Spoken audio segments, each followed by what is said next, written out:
everyone. Welcome. My name is Matt. Me and Ming kind of put this thing on. Who's been here before? Raise your hand. Who hasn't been here before? That's what you do.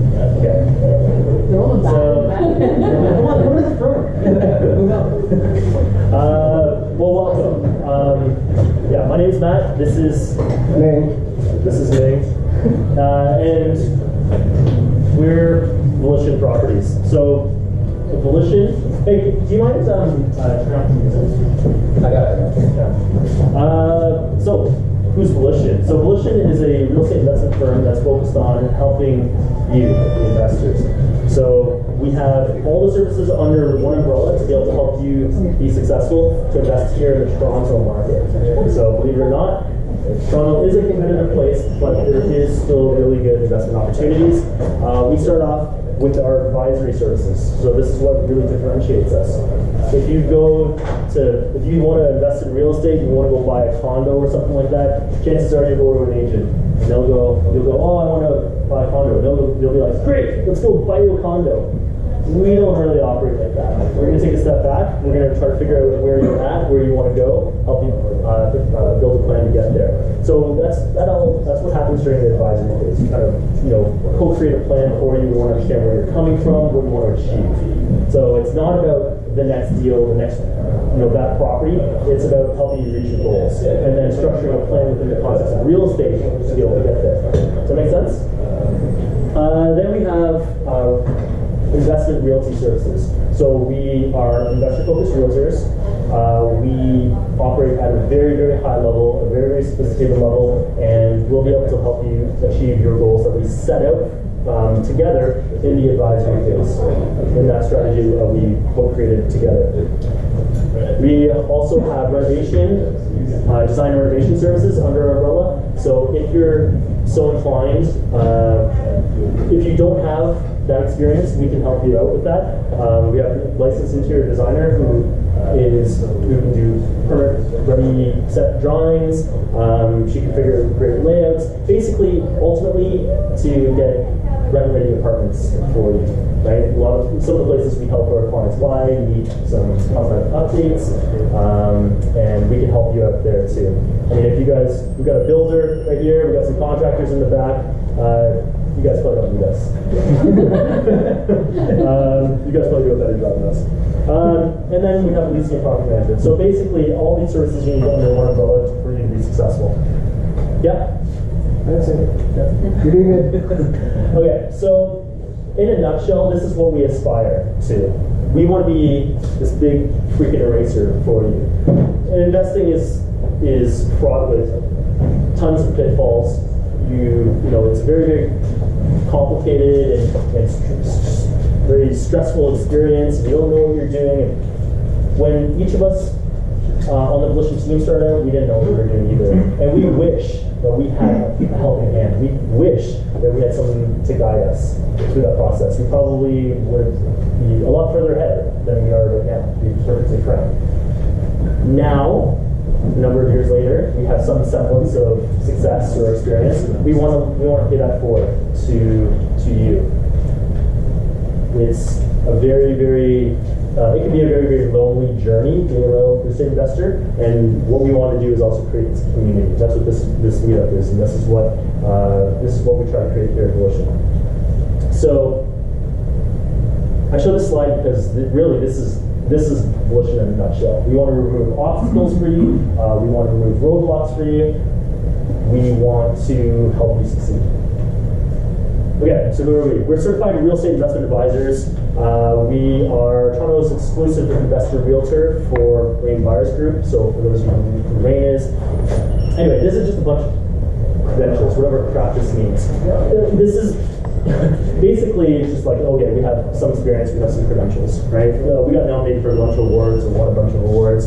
We have some personal holdings too, so we kind of walk our talk. We kind of know, hopefully, what we're talking about. I updated a couple of these numbers here. Previously, this was 100 and... Yeah, this clicker was 150 bucks. Okay, so... this is a cool number. We recently hit 1,000 people in our meetup group. So, yay! And actually, that number, I picked it up at like 4 p.m. today, but I think that number's got 1,042 now. So it's it should update in real time. That'd be cool. Right? So anyway, yeah, we hopefully we think we have the experience to be able to help you no matter what you're looking for within the context of residential investment real estate here in Toronto. Cool. Yeah. What else do we do? We do normal stuff. Like, it was really funny. We put this slide here because we were working with a client. They're like, oh, yeah, I'm also looking to buy a house for myself. Do you guys do that? Yeah, we also do normal stuff. So we have a lot of experience on the listing side and the buying side. Take advantage of that. What we do as investors to bring an investor mindset to your personal residence purchase, because at the end of the day, if you guys already are investors, you know your personal residence is a really key part of your investment portfolio. You may be getting a HELOC on it. You might want to have a secondary unit in there. It's not just a place to live, right, for an investor. And yeah, so we do normal stuff as well, and we do it better than all the other agents do. We are ranked in the top 1% of all agents in Toronto. So we do a lot, and we span the entire gamut of condos through luxury homes. We currently have a $3 million luxury home that we have listed. So if any of you guys are interested, cool. What's this all about? So for our clients, we have what I like to call our support group. So when you're an investor, you have lots of questions like, oh my God, there's a rat running around in my furnace room. Do you guys have exterminators?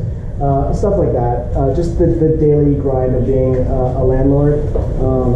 So all our clients we have on here. If we've missed any of you guys, please come see me afterwards while I run the group. Yeah, this is open to any of our clients who completed a transaction with us. This is open to advisory clients as well. So any client who comes through one of those channels, make sure if you're not on this, make sure you let us know. It wasn't on purpose. But yeah, it's been pretty good. I think our newest edition. Wow, we this one. Does that thing make a real spotlight? We can real spotlight. Cut the rest of the lights. Just leave this on. Those Cecily's our newest edition. And Vinay. Vinay here? Yep. Yay! There you go. Yeah, you guys joined at the same time. You guys got at the same time. So in the 2.5 days you've been on, has it been useful? Hopefully you get some value out of it. I think a bunch of these people in this room have already been in it. Hopefully it's been useful. Okay, this is our new initiative. What is this? So I launched this today, actually. Some of you might have already seen it. I saw more people are signing up for this than they did for this meetup. It's just free coffee. Yeah. Is that free coffee? It's not a real coffee. It's the wine. No, we have wine here. Basically, this is an initiative. What we've been hearing from our clients is that we just want more. We need more engagement. We need to be connected with you guys more. We want to learn more. I need more of my questions answered. I need to connect to more other like-minded investors. So this is our solution. Basically, I call this the real estate investment coffee house. Seems like a good enough name, as good as any other. But the premise of this was, if you were going to meet one of your buddies, or let's say another real estate investor you network with and meet here, you might meet them up for coffee, right? You meet up, chat, learn, get a couple of your questions answered. That's the premise of this. Very casual, very informal. No slides, no presentation, no script, no anything. You might have the occasional guest speaker, but really, this is for you guys. So what I envision this to be is you sign up, and maybe beforehand you send me a few questions you want answered, and we'll try to get to them throughout the hour that we're going to be having this chat. So what this is going to be an online web chat, right? You guys familiar with Zoom? Everyone uses Zoom, right? Actually, I've never used Zoom. I signed up for my account today, so I didn't know what Zoom was. But apparently, it's pretty good. And so we're going to use Zoom. It's going to be like a web chat. Everyone's going to be able to see each other's faces and use your laptop webcam and use your microphone. And we'll just be able to chat. Free flow. You can ask questions. You got a problem, Flo's got an answer for you. Oh, what is it though? You said 12/1, what day? Yeah, so we hold our meetup monthly. This is also going to be monthly, but offset by 2 weeks. Meaning that every 2 weeks you're going to have something. So you don't need to wait a month now to have your questions answered. You can get it answered in the next time that we chat or meet up. I guess you'll post It's already posted. No, but you post it in emails or whatever. Yeah, it's already. I launched it on Meetup.com. So along with our monthly meetups, you'll see it interspersed with these things. Yeah. You'll get an email about it. You'll get an email. You'll probably get too many emails about it. Yeah. So let's see. What's that? I think the date is March the 6th. March the 6th? Yeah. Thank you, John. I saw the email. Good. Someone's reading the emails at least. Some other people just filtered as spam. But yeah, okay, so here, I actually want to ask a question. I had a reminder to myself here. Okay, format, content, how do you guys feel about that? Do you feel like this is something that would be of use to you? You log on for an hour and just chat or listen and learn. Is that something? Okay, no one's answering. Raise your hand if you think this is something you would join. Okay. Will you be able to store the thing? I will. We'll do screen recordings on audio and video, and then I'm going to post them on our website. So if you miss them, then you can go back and listen to them. Yeah? Useful? Yes? Yes. Okay, thank you. And next thing. So we're going to go really old school with this poll, just hands. How do you feel about the time? My rationale was lunch hour, people at work, sitting at their desk, they could be, eating lunch and listening in, or contributing, or chatting, or whatever. How do you feel about middle of the day, lunch hour, 12 to 1? Is that a good idea or a bad idea? Good, Okay, if you think it's a good idea, raise your hand.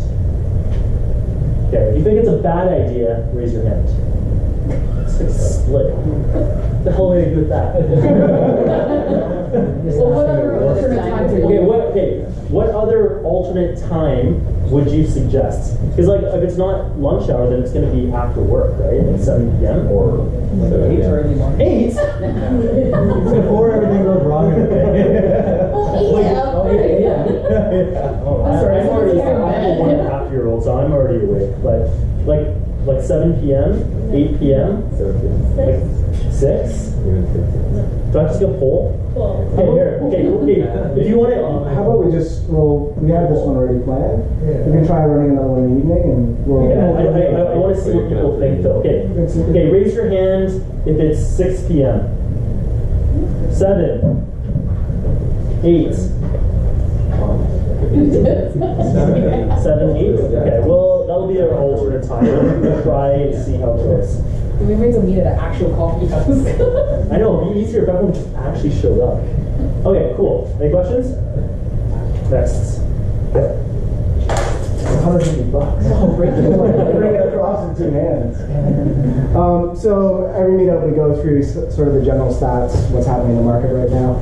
I'm not going to step through this. If you want to go through this in detail with me later on, just come chat with me afterwards. The basis of this, though, and for those of you who've come to these meetups before, is the general stats you get out of TRAB are not really useful. They're overall arching averages, which don't really tell us what's happening with the market. So something that we do is we actually look at the very detailed neighborhood by neighborhood stats. And we don't look at averages, because averages aren't particularly useful to us. They can be influenced. Let's say you have a lot of condo activity that month. That will bring down your average transaction price. Does that necessarily mean the price of your house has gone down? No. It just means that there's been a lot more transactions at the bottom. Conversely, there's a lot of transactions at the top end, it's going to raise that average transaction price. So we care about like-for-like properties. We use something called the home price index, and it's not something we've made up. It's a national-wide index, but it tracks like-for-like properties. So 3-bedroom detached home. What did it sell for in this neighborhood? And then track just sales of 3-bedroom detached homes. So in particular, we look at the downtown core, and we look kind of outside of the city. And the reason we've broken up our data this way is because when we started crunching the information, we saw that, you know, the tail was this like downward spiral for Toronto. But we knew with our boots on the ground that that wasn't the reality. We were still seeing, you know, multiple offer situations. We know that inventory is tight. We know that investment properties are still hard to come by in the downtown core. So what's the data that's sitting behind it? And this is what we actually found. So how do we do this? Wow. Ooh. So $150. So this line here, this reddish, pinkish line, that's your overall tread average. So you see kind of peaks in the 2017 time, comes down, it kind of stays down. But what we're actually seeing in the rest of the downtown core is this kind of movement where it's Sorry, just for clarification, that's GTA. Yeah, GTA. GTA wide, that pink line. Yeah. Perfect. So in these kind of downtown areas, we're actually seeing a trend upwards after the peak that happened in early 2017. When we look everywhere else, you know, the Bonds, Richmond Hills, and other homes in the world, that's what's actually driving the headlines that you're reading, right? So when you see like Toronto down 30% year over year, this is what's driving it. So unfortunately, if you bought a house outside of the areas that we've been preaching about in terms of investment properties, this is what you've been seeing in Toronto, right? Any questions about this? We've talked about this a lot. We've talked this ad nauseam previously, so. And the other thing that we talk about as well has been condos and condo investments, upward pressure from the bottom in terms of affordability, pressure from the top in terms of mortgage qualification changes, and that's driven this in the Toronto condo market. So this is, you know, if you've been here in the last 2 years, we've been talking a lot about condo investments.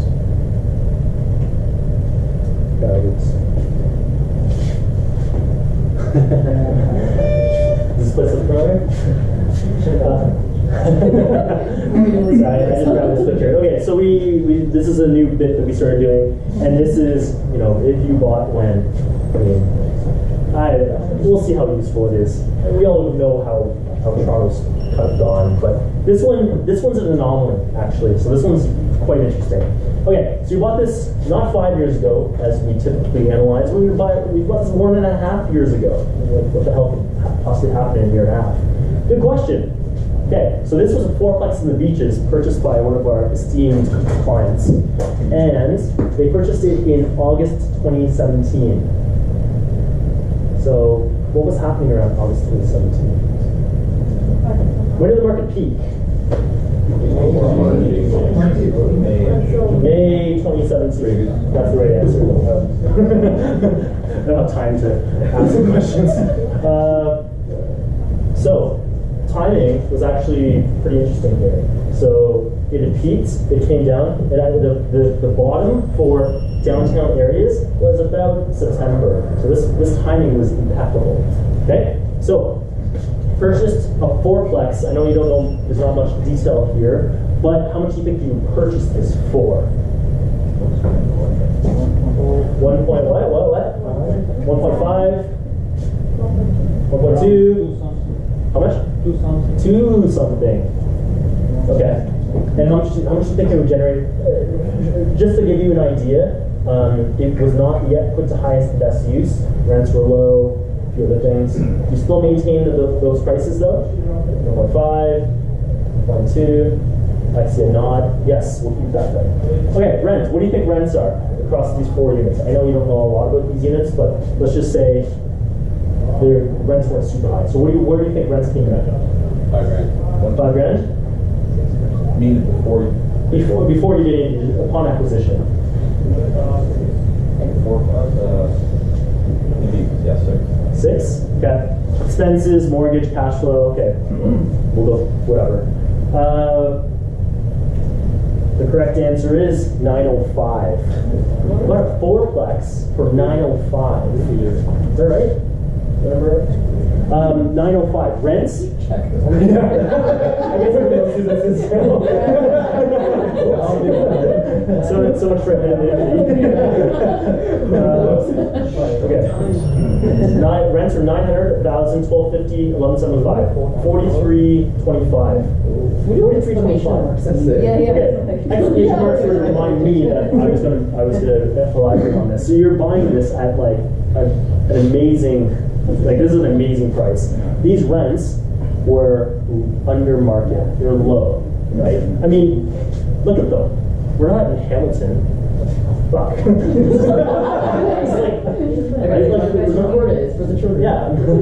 So Are they all one bedroom? Yeah, like what are they? so they were one basement, which I don't have all the details. But one's a studio, one's a 2-bedroom, and one's a what? Sorry, they're all like ones except for the top is a bachelor. Okay. Oh, Yeah. okay. Ones and one bachelor.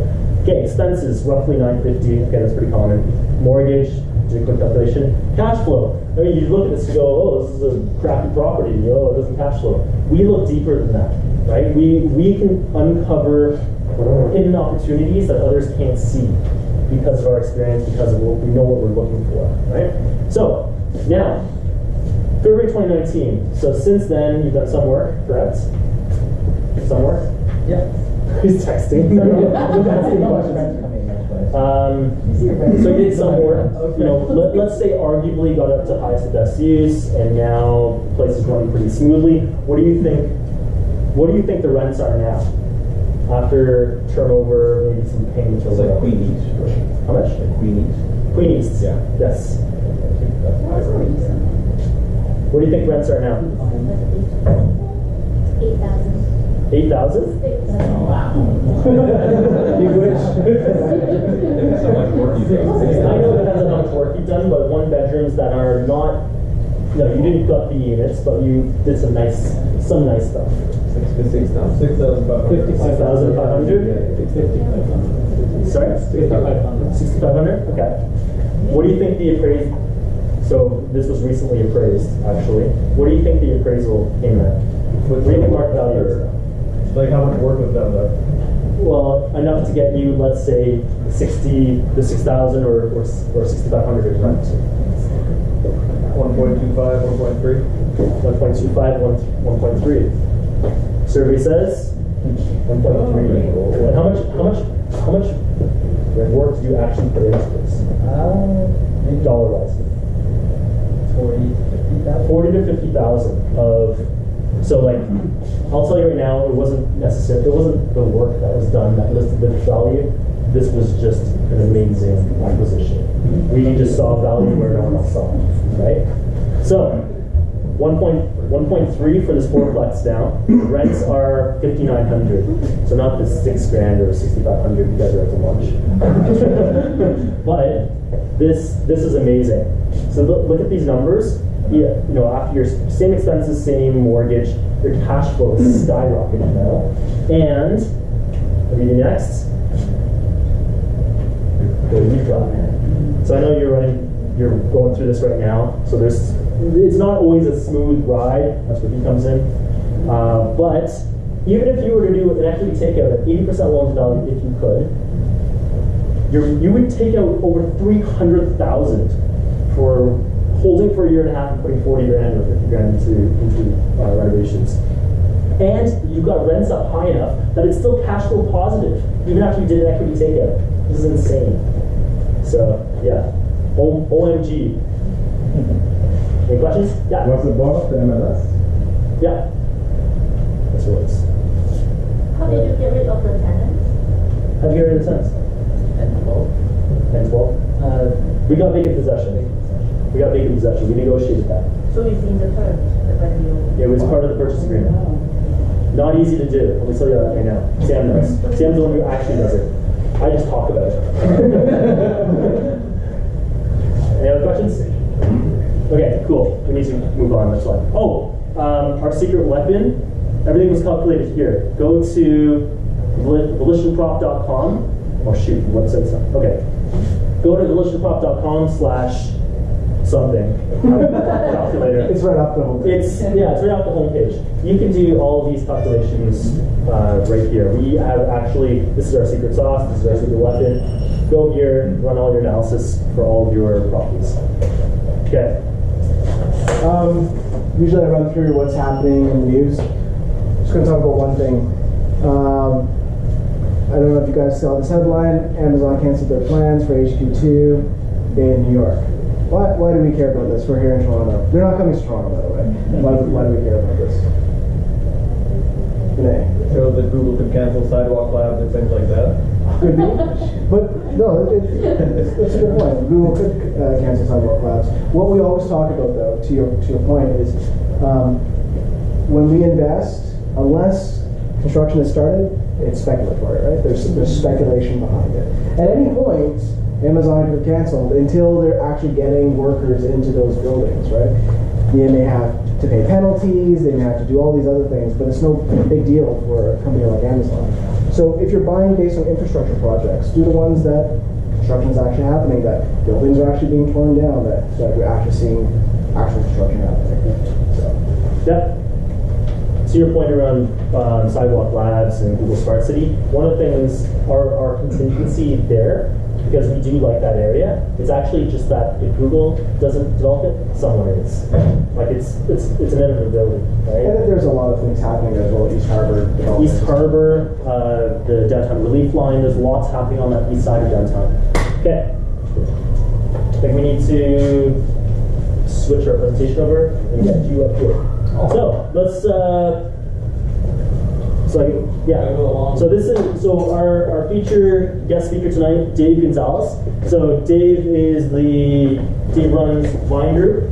Vine Group has done, I think 1.5 is wrong. I think it's Probably like 2 billion. Vine Group itself? Yeah. Oh, wait, more than that. Billions. That's me personally. Like,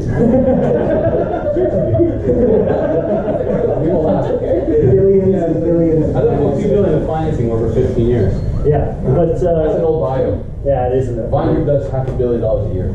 Yeah. For So, 3 years in the business, we're #1 in Canada. yeah. So a lot more than this. And as you can see, Dave's being outshined by his associates. So. He's doing stuff like this. You reason for this. I'm phasing out. That's the truth. It's it's because Dave. Soon you'll see my name going. You see Johnson slide in my. Yeah, exactly. Dave's gonna keep on going down. Yeah, I'm gonna disappear. But Dave's a big name in the finance industry. He's very well known throughout real estate investment circles. This is a great opportunity, and don't take this one lightly. Try to learn as much as you can. Financing is going to be your biggest challenge, bar none.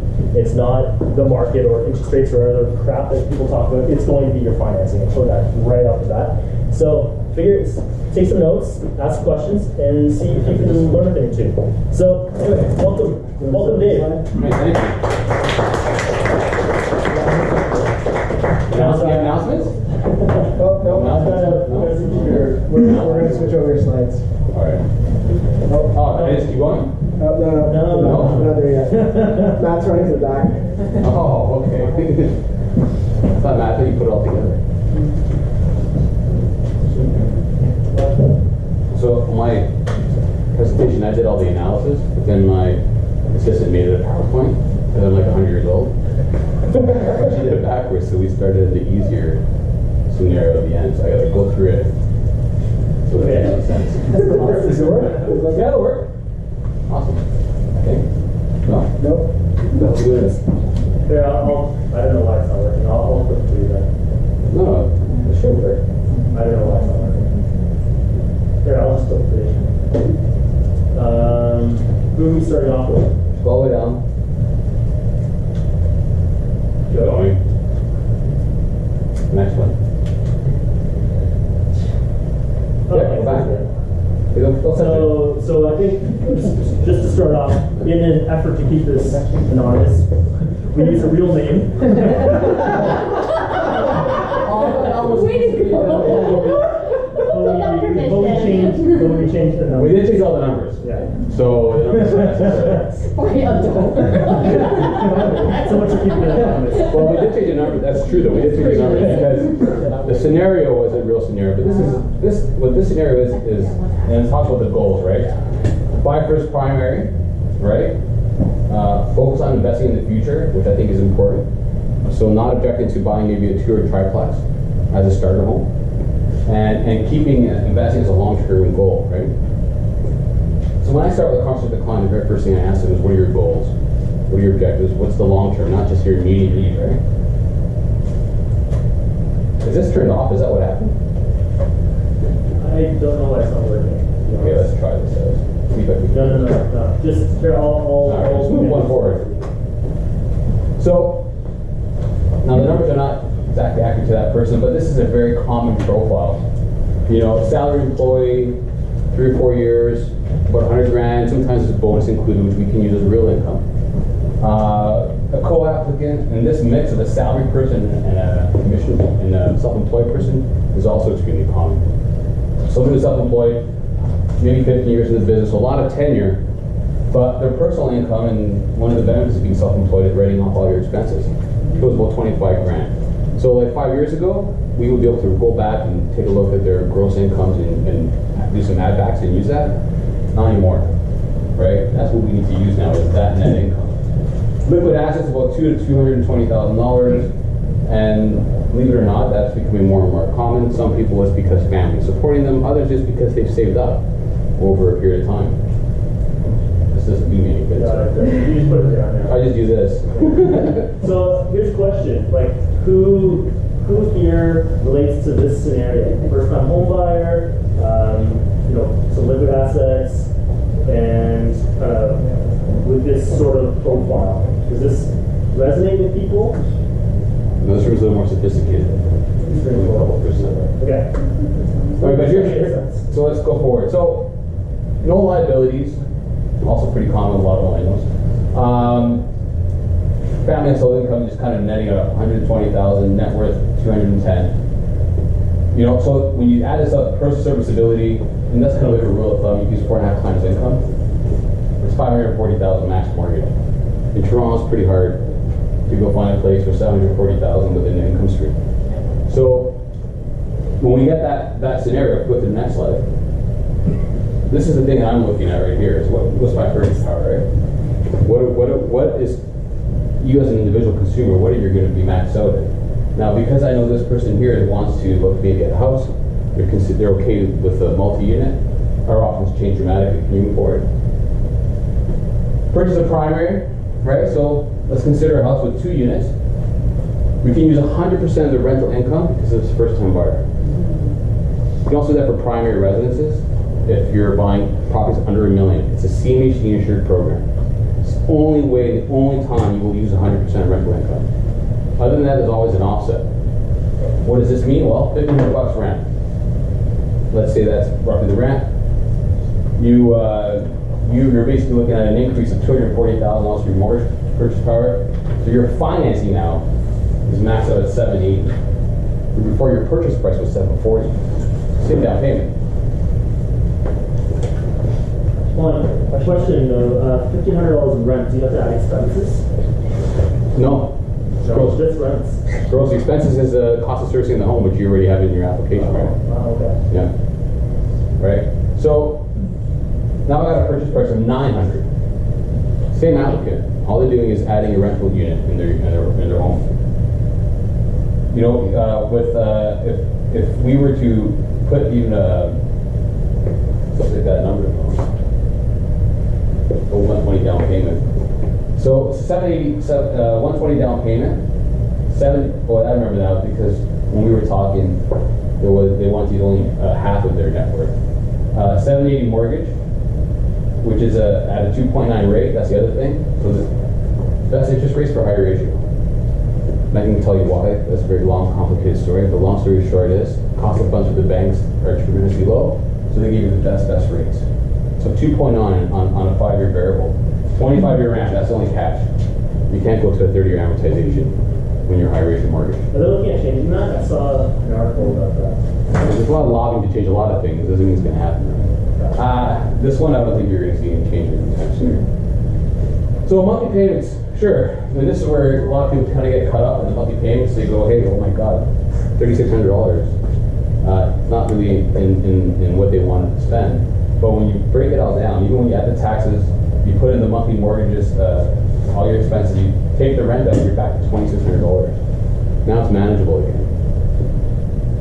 And now you're building equity, the same amount of capital in, you're building equity on a $900,000 asset instead of a $700,000 asset. Yep. 2 questions. I guess for the rent, you have to have a lease in place before you No, you can use a fair market rent. fair market rent, and then So when we appraise a property, we just do a fair market rent analysis with that appraisal, yeah. and they'll give us a range, and they'll use this within $100, $1,500 to $1,600. A lot of units, and second question is, a lot of units or a lot of homes here in Toronto, they're converting the basements for rental properties. If you're buying a home that's not already converted to that separate rental unit, could you make an argument that, hey, I can put a wall on? You can if it's going to be illegal, the basement suite. That's illegal. That's the first thing. The second thing, it has to, the budget to do the renovation needs to be within the 50 grand or less. But that's the illegal. Yeah. So then you can do a purchase plus as a unit, because we can verify the rent before it's even done, right? They'll do a holdback, and once it's complete, they release the rest of the funds. When you buy and the base is the apartment is there, does it has to be legal apartment? Because what's the point in On the natural purchase? No, it depends. So there's a bylaw in Toronto where you're allowed to have another unit. So if the zoning is 1, you can add another unit. Yeah. So some lenders will authorize that, some lenders won't. So the answer is yes, you can do it a non-conforming. If sometimes they'll ask for a retrofit status, make sure it's fire code. So separate entrance, windows to escape, that kind of thing. Could you do a smaller down payment? Yeah. So, well, once you get over 500,000, you need to put 7.5%, right? So the minimum now would be 7.5%, right? So that just means that the mortgage qualification just has to be a bit higher. That's it. What do you mean? Oh, for Same that? same purchase of the property. Yeah, then, the person's, in this case, this income threshold with that rent roll, if you were to put lesser down payment, the price will go down accordingly, right? Is there a maximum? But this is really, the idea here is for people to start thinking about maybe adding that second suite or buying a property that has a second suite, right? Because it does change your purchase power. And I think a lot of people can get trapped and say, I have to buy a condo.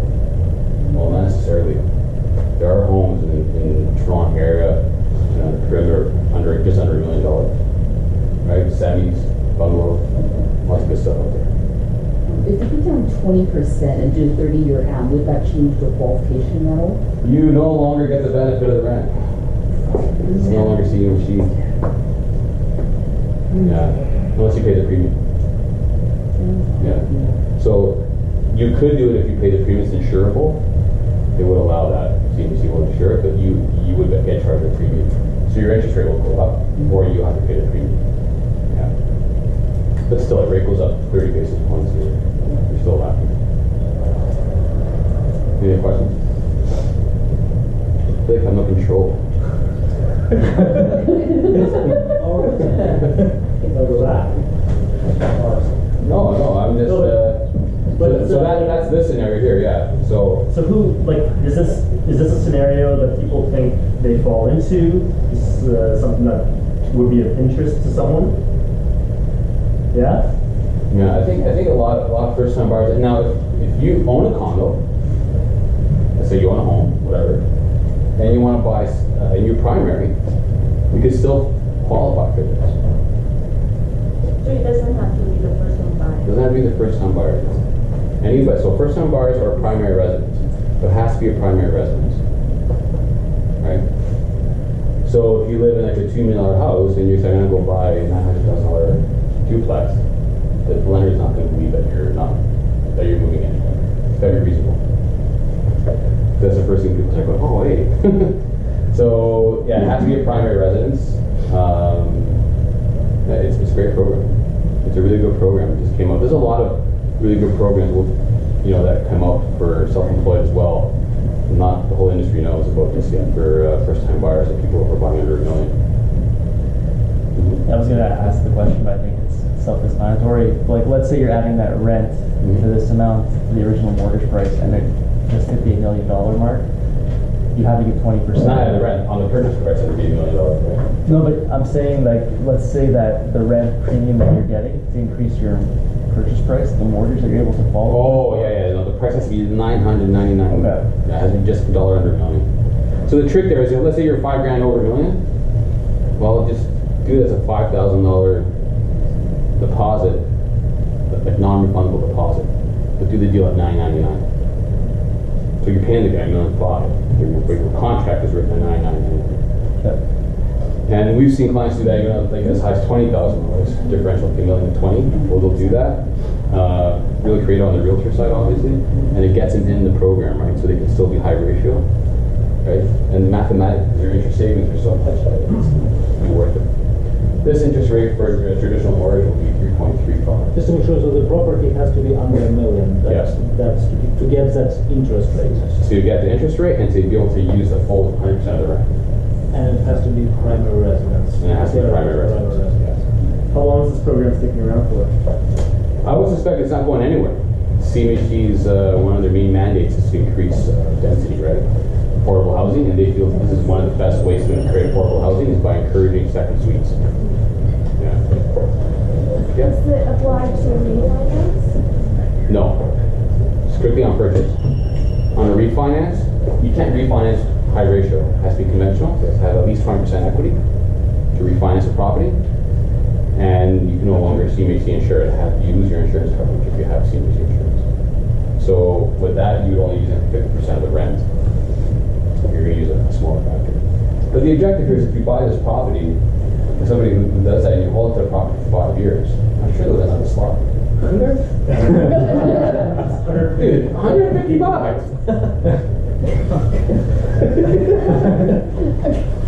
He's going back, he's going the wrong way. Whatever. So the plan here is you're going to have a really low, your focus should be to get the lowest interest rate possible at the beginning. Because let's face it, you're going to buy a property today, over the next 5 years, you're probably not going to have enough of a growth to cover the 20% equity build up, plus a surplus to refinance. So I always tell people, get the lowest rate possible so you can build up equity. If you have extra capital and you want to put it towards the mortgage, pay down principal faster, build up your equity. The other thing is, if we want to think long term, we want to be able to eventually maybe become a rental, or we want to take equity of this property in case something does happen. Let's say all of a sudden things go up 20% in the next 3 years. You want to take equity out and go on to the next property. Let's make sure the lender authorizes a line of credit. Not every lender will authorize a line of credit, especially the low interest rate discounted lenders. A lot of them are very, very restricted. So you have to make sure you understand the conditions of the lender. So by adding a line of credit, it'll allow you to access your equity without penalty. Once the maturity comes up, you can change the terms of the mortgage. Right? So just thinking ahead. The main question for both of you guys is what, based on that budget, what kind of properties or areas would you buy and put for your clients? What a map. Yeah. We just give it over. More like bit in the east side would be like Woodbine, airport area, like Girard and Woodbine area. Okay, find something like 700,000-800,000 or like Even better. Yeah. Where's the risk? Everything sounds amazing. Where's the risk? Yeah. There's a risk. You have your income verified, you qualify. Like, what's the risk? The risk is the lender that you default. So that's why they have CMHC, right? So there's no risk. This is a real program. Just because you have to remember, not all lenders support everything that CMHC comes out with, because their investor pool or their board of directors does not want to take that risk. You know, and there's a whole variety of reasons why they'll do that. So you might say, oh, well, I don't understand because I walked to the bank and I had this conversation and they said it's not possible. Well, just because them as a lender. As a broker, we work with a variety of lenders. We have like 62 lenders. Isn't that 62? You've heard of it? No? 68. 68. Mariana works with me. So we have 68 lenders that we deal with, right? So when we're looking at a client's profile, we start going through the strategy, and we start shaving off the lenders that don't apply, and then we're left with a handful that do. And that's about finding the best terms, right? So yeah, there's really no risk. Which lenders are jumping on this program? Well, most lenders now that are in the monolines, most of the monolines are on this program. Who are monolines? Monolines are lenders that are not your traditional chartered banks, right? So you would recognize more credit union. Right? So like this First National is probably one you want to recognize. Free Capital, those would be monolines. Everything they do is batch insured for the most part, so they tend to be the early adopters of CMHC insurance, right? The monolines, what's the risk there? Because people always ask, what's the risk with the monoline? There is no risk. Monolines sell their paper to the banks.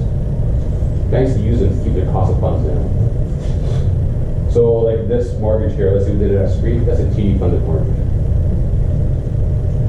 You know, so there's really no risk. It's just that they're not going to discount their brand. Or maybe I'll interpret the question a bit differently. Do you mean what's the risk to me as the person who's buying it? Yeah, but I say to the person, there's no risk with the lender. Is that your question? I mean, well, your risk is you lose your tenant and you don't want to make payments, right? But there's no risk on the underwriting side of it. so from a investment standpoint, I mean, you're in a program, you're utilizing the program in order to put less than 20% down. Anytime you're putting less equity down, you're possibly subject to more of the market fluctuations. Okay? As long as you can hold through market cycles, you should still be okay. However, you know, you're putting possibly 10% down. You only have 10% equity in the property. So that might be. I'm trying to fix it while you're doing your thing. What's that? Really annoying me. Dude, I don't. Let me see if I can fix it. So go ahead and keep on going. Oh look, it's working. My thing's working. No, I do that.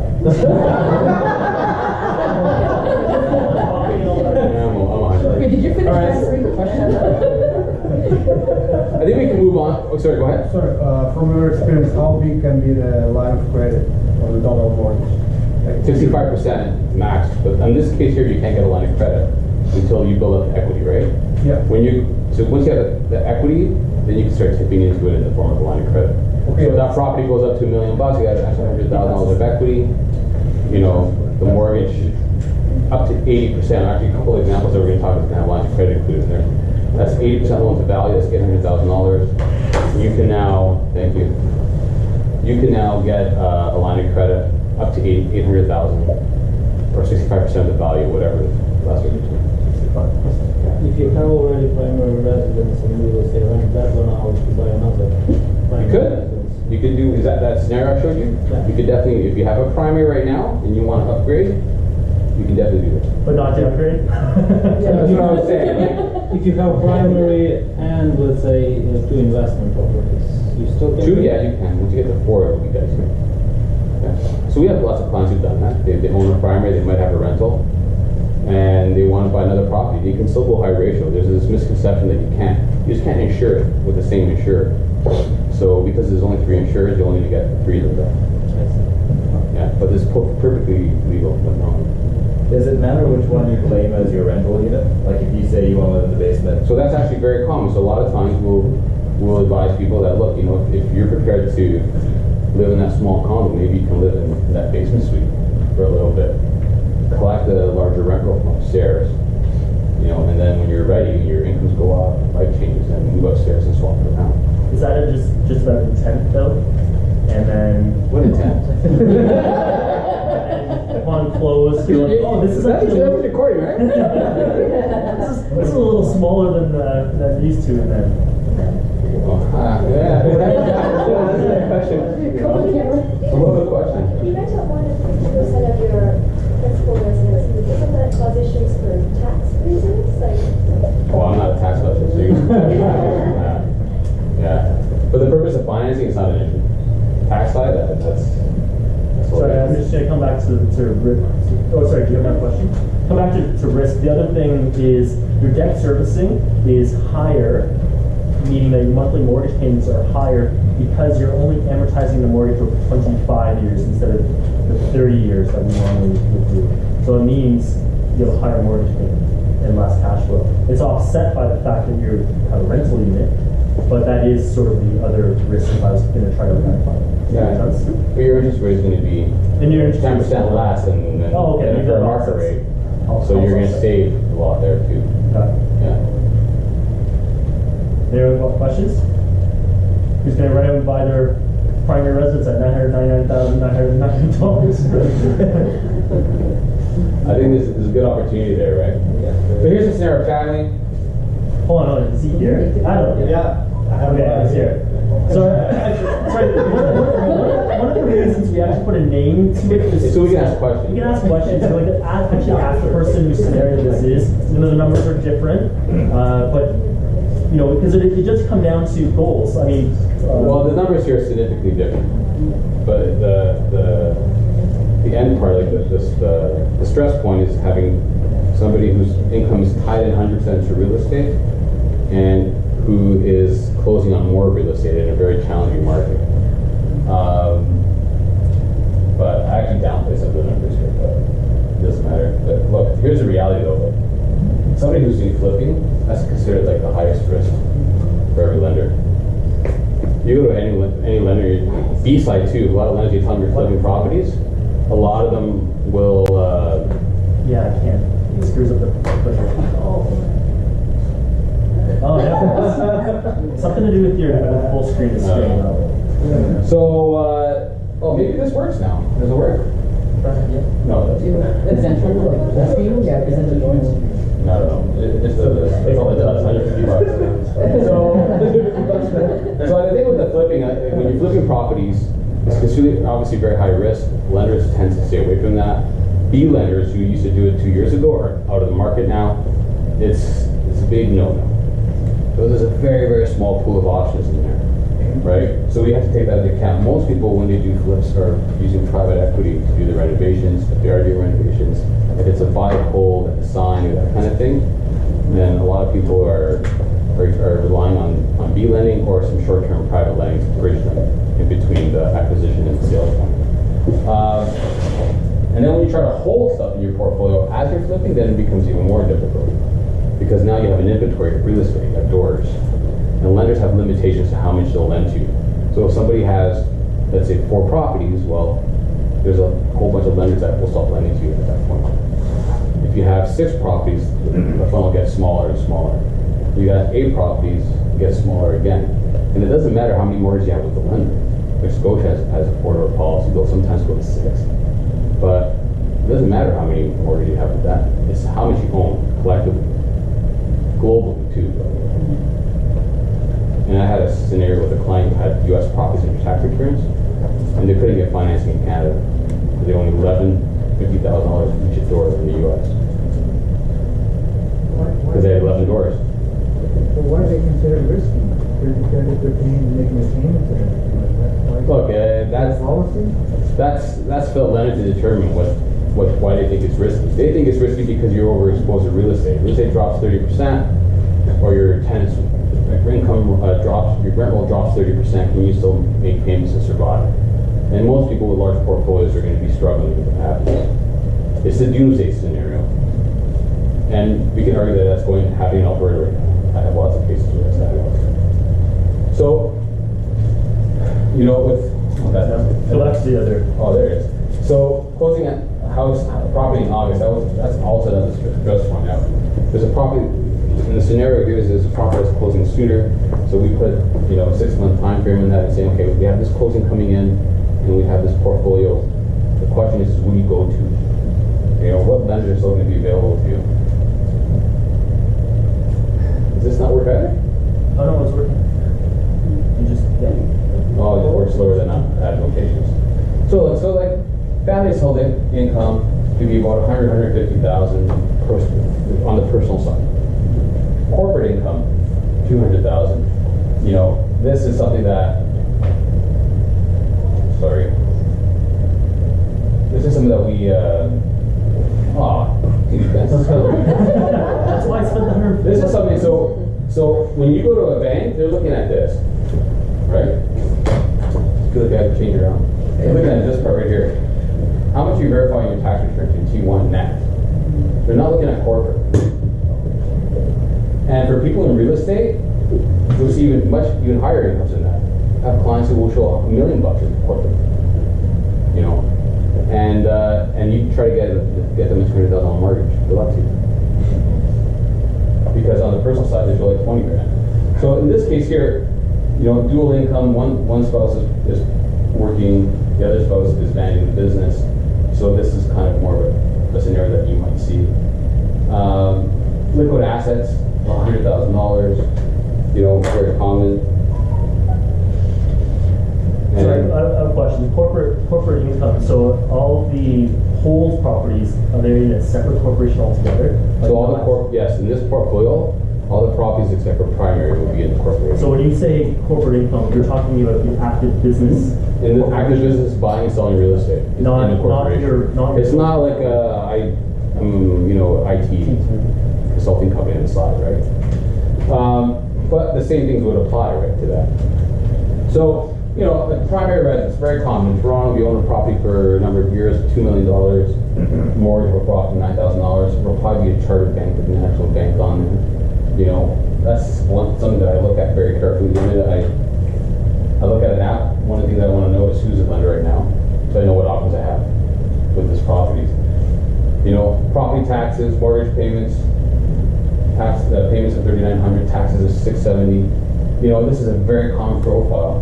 Gross equity, really strong at $1.1 million, right? $700,000 in accessible equity, 80% loan to value. Like, you know, you can get up to 700 grand out of this property. That's another thing I look at very carefully. Why? Because if we need money, this might be one of the assets we want to look at taking money out, even though it's a primary residence. So we always want to take a look at that. And I think what I'm trying to highlight here is the net worth is really strong, the incomes are strong, but the lending community will look at it very differently. So in this slide here, it's like, look, here's the first property. We have a property valued at $650. We have a mortgage of $295. Another lend CIBC.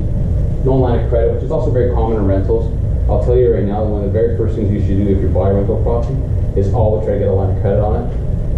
Because once you can't, you just can't. You can't go back. So it'll be the easiest in the first 4. After that, it's going to become extraordinarily difficult. What do you mean line of credit? Do you mean like, let's say if you buy the property, you have equity in the property, you got a secure line of credit onto the property. Like in this case, we could have had a line of credit of $225,000 available to us today if there was a re-advanceable line of credit attached to that CIBC mortgage. And a lot of bankers won't offer because they're like, well, there's no room, there's no equity right now, so I just give you the basic mortgage, easier to process. Yeah. But you should be trying to get a product with a line of credit. Lines of credit, secure lines of credit are not designed for rental properties. They never were. They've been utilized that way, but they're not. They're designed for primary residences. That's why it gets really hard to get them after. Sorry. Oh, back.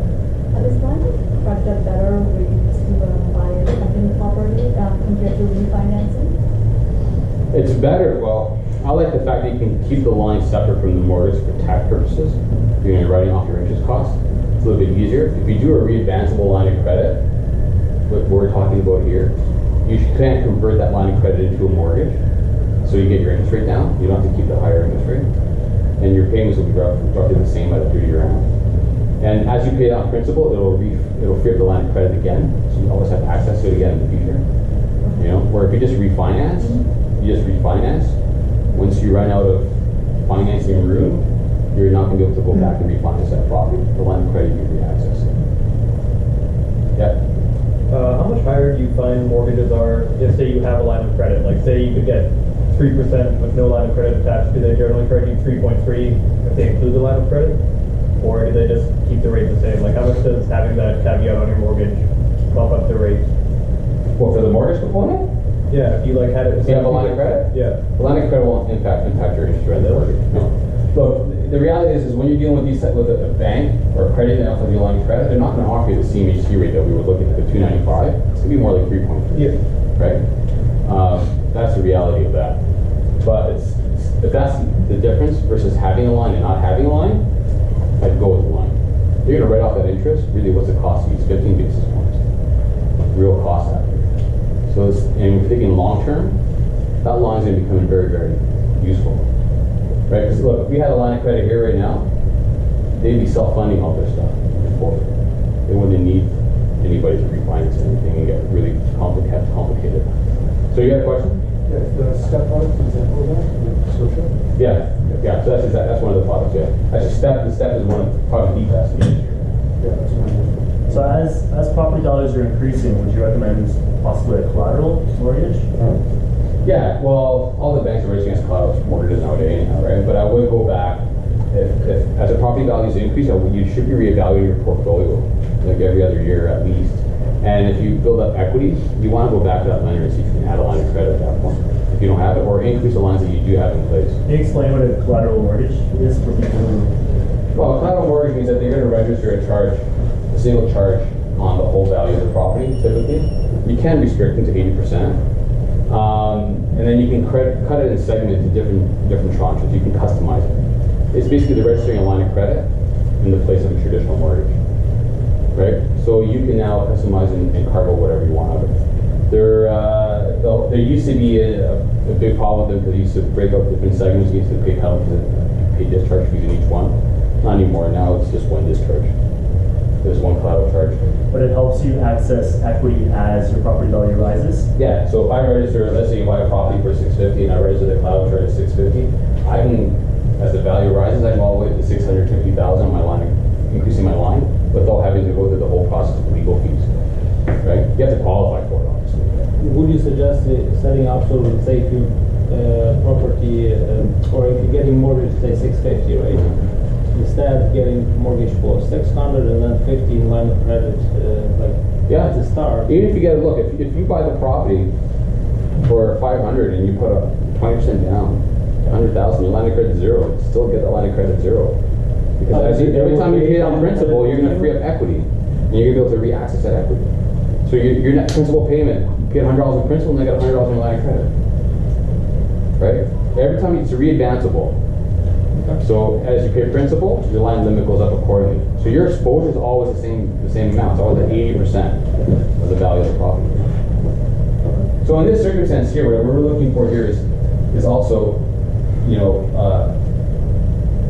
over here, the positive cash flow and the debt coverage ratio, DCR, right? 1.42 DCR. What that means is the debt coverage between expenses and gross income. It's important because down the road, as you build your portfolio, you're going to rely on DCR type lenders, and they're going to look for 1.1 debt coverage ratio. That's how they lend to you. They don't care about everything else. All they care is that your cash flow is a ratio of 1.1. So this is really strong. This isn't common in Toronto. Obviously, the mortgage is lower. The other thing here is obviously a lot of equity, right? So again, another thing that I want to highlight as I'm talking to a client, I pull this off because I'm like, okay, where am I going to get capital for in the future? And even if we don't need money right now, we might want to access through a line rate and we can get ready for it later on. So we have more properties here, and look at this property here. We have $850,000 value, $630,000 mortgage, lender like Home Trust. So this usually is an indicator that there's a stress point because of the rules, and typical banks are not prepared to move forward. Right? So Home Trust is a company that specializes in self-employed. They do charge a premium on their interest rate. Not a bad place though, because even with all your expenses, rent roll, $2,000, yeah, this property is losing money, and you can sit there and go, wow. But overall, this portfolio is actually very healthy. This was just an unexpected blip, and that's a lot of times how it happens. It's because you're not getting advised on how to proceed forward, and all of a sudden it's like hitting a wall. It's like I went to my bank, they kept saying yes, and all of a sudden it was like no. And you're like, what the hell? I need to close. Who's gonna give me a mortgage? And then it just becomes you scramble. But if you were ready for it, you planned for it, well, we would have refinanced all those lines of credit. We would have been able to put a little bit more down. We would have prepared for this lender, and maybe this would have looked a little bit different. Put a little bit more down, and then the cash would have been there. But nevertheless, this property does have cash flow, right?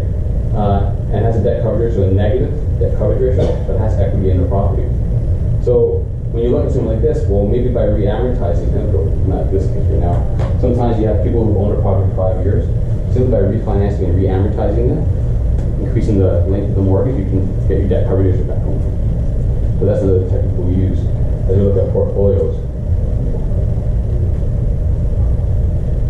You know, so we have the third property here, and just kind of looking at this asset here. You know, $500,000 property, smaller mortgage, home trust, no line of credit. They do lines, but they're very expensive. Debt coverage ratio, again, it's just the unfortunate reality of having to deal with that lender at that time and not being prepared for it. You know, so, you know, paints, I can go forward. Where's this thing point at? On the screen, what's that? Jeez. All right, so then there's another property. So this is an investor who obviously started preparing themselves and basically said, hey, you know what? I know I'm not going to be in the best position, and I have a property that I want cash. And I built a lot of equity in it because I was able to take equity out of my other assets. You know, proceeds from a sale, whatever the case. Positive cash flow, 8.07 BCR. This is important because now this property, single handling, makes the whole portfolio work. Right? And you'll find people that maybe own properties over a number of years and have a small mortgage, and this is something that you'll find in this portfolio. Somebody who's had a property for 5 years, or 10 or longer years. Tons of cash flow, and I look at that and I'm like, okay, wait, so here we have a real quick access to capital. There's no debt on this property. It's a real interesting way to, it's a really nice property to go in with the lender and pull capital out of. No liabilities. Summary, 350 income, $2.4 million in net worth. So you tell me this person doesn't know what they're doing. They obviously do. So in this case here, you look at this and I'm going, well, you got 1.4 max mortgage to income at a 4-time ratio on the B side. Instead of 4.5, it's roughly 4 times income. Because the qualifying criteria is actually higher and more difficult on the B side, second tier lender, than it is on a traditional bank. The portfolio has positive cash flow overall. The primary residence is being serviced by the individual, so their net financing capacity as a family is $500,000. That's their purchase price, without any rent on the new subject property. So what you're doing is you're taking a snapshot of each property, seeing how each one is performing, to see And now put it where the together. opportunities are in order to move. But this is what the scenario is of the portfolio as is. We're not doing anything for it. The stress point here is The income you added 350. it was the 100,000 plus the 200 corporate. So I took an average. I reduced it. you can add the corporate. Yeah. On the B side, we looked at corporate income. So Yeah. you mean the lenders. So, but here we have, look, we have a property closing, purchase price, 465. Property value, I look at that now because this client is looking properties. What's the end value of this property? What's their real value? So in this case, it's a new property that we have to close in the original purchase price. We can't use the fair market value, but we could refinance it shortly after closing if we needed to, right? We have a down payment, 25%. Why? Because we're now dealing with lenders who will not accept a 20% down payment on a rental. Just won't. Right? So the type of lenders who will recognize the self-employed income, especially when it's real estate affiliated, require a larger down payment. We're not going to get a line of credit, but even with a 4.5 interest rate, a 1-year fixed term, with all the expenses, we still have a positive cash flow, and we still have a DCR of 1.1. So you can make deals, and you still can operate even when you're on the B side. There's still good deals. You just got to be cautious, take your time, and find quality. And there's cash available right now. We're to go up to 80 LTV on the refi. And if we don't, it's going to be a little bit less, but there is funds available in this property, real equity. Can you close with I know you just touched upon it quickly, at the higher market value? No, you have to close on purchase price. There are a couple of lenders who will close on fair market value, but they're going to charge you 7% interest rate and a 2% lender fee. So, you know, we have a whole portfolio of these properties, right? And again, we're looking at the fair value, we're looking at the bond, we're looking at the DCR, the cash flow. This is what we're looking at as we see that, like, we have another property that's going to be closing. These are years out, but we're looking at them now because we got a plan ahead. Because everything we do today is going to impact us tomorrow, right? There's no point. Another one that's going to be closing in 2023. So basically, long story short, we have 4 properties closing. Dude, this thing is like, okay, so I think I went this one too far. No. So, okay, here. We need to close on all these 4 properties.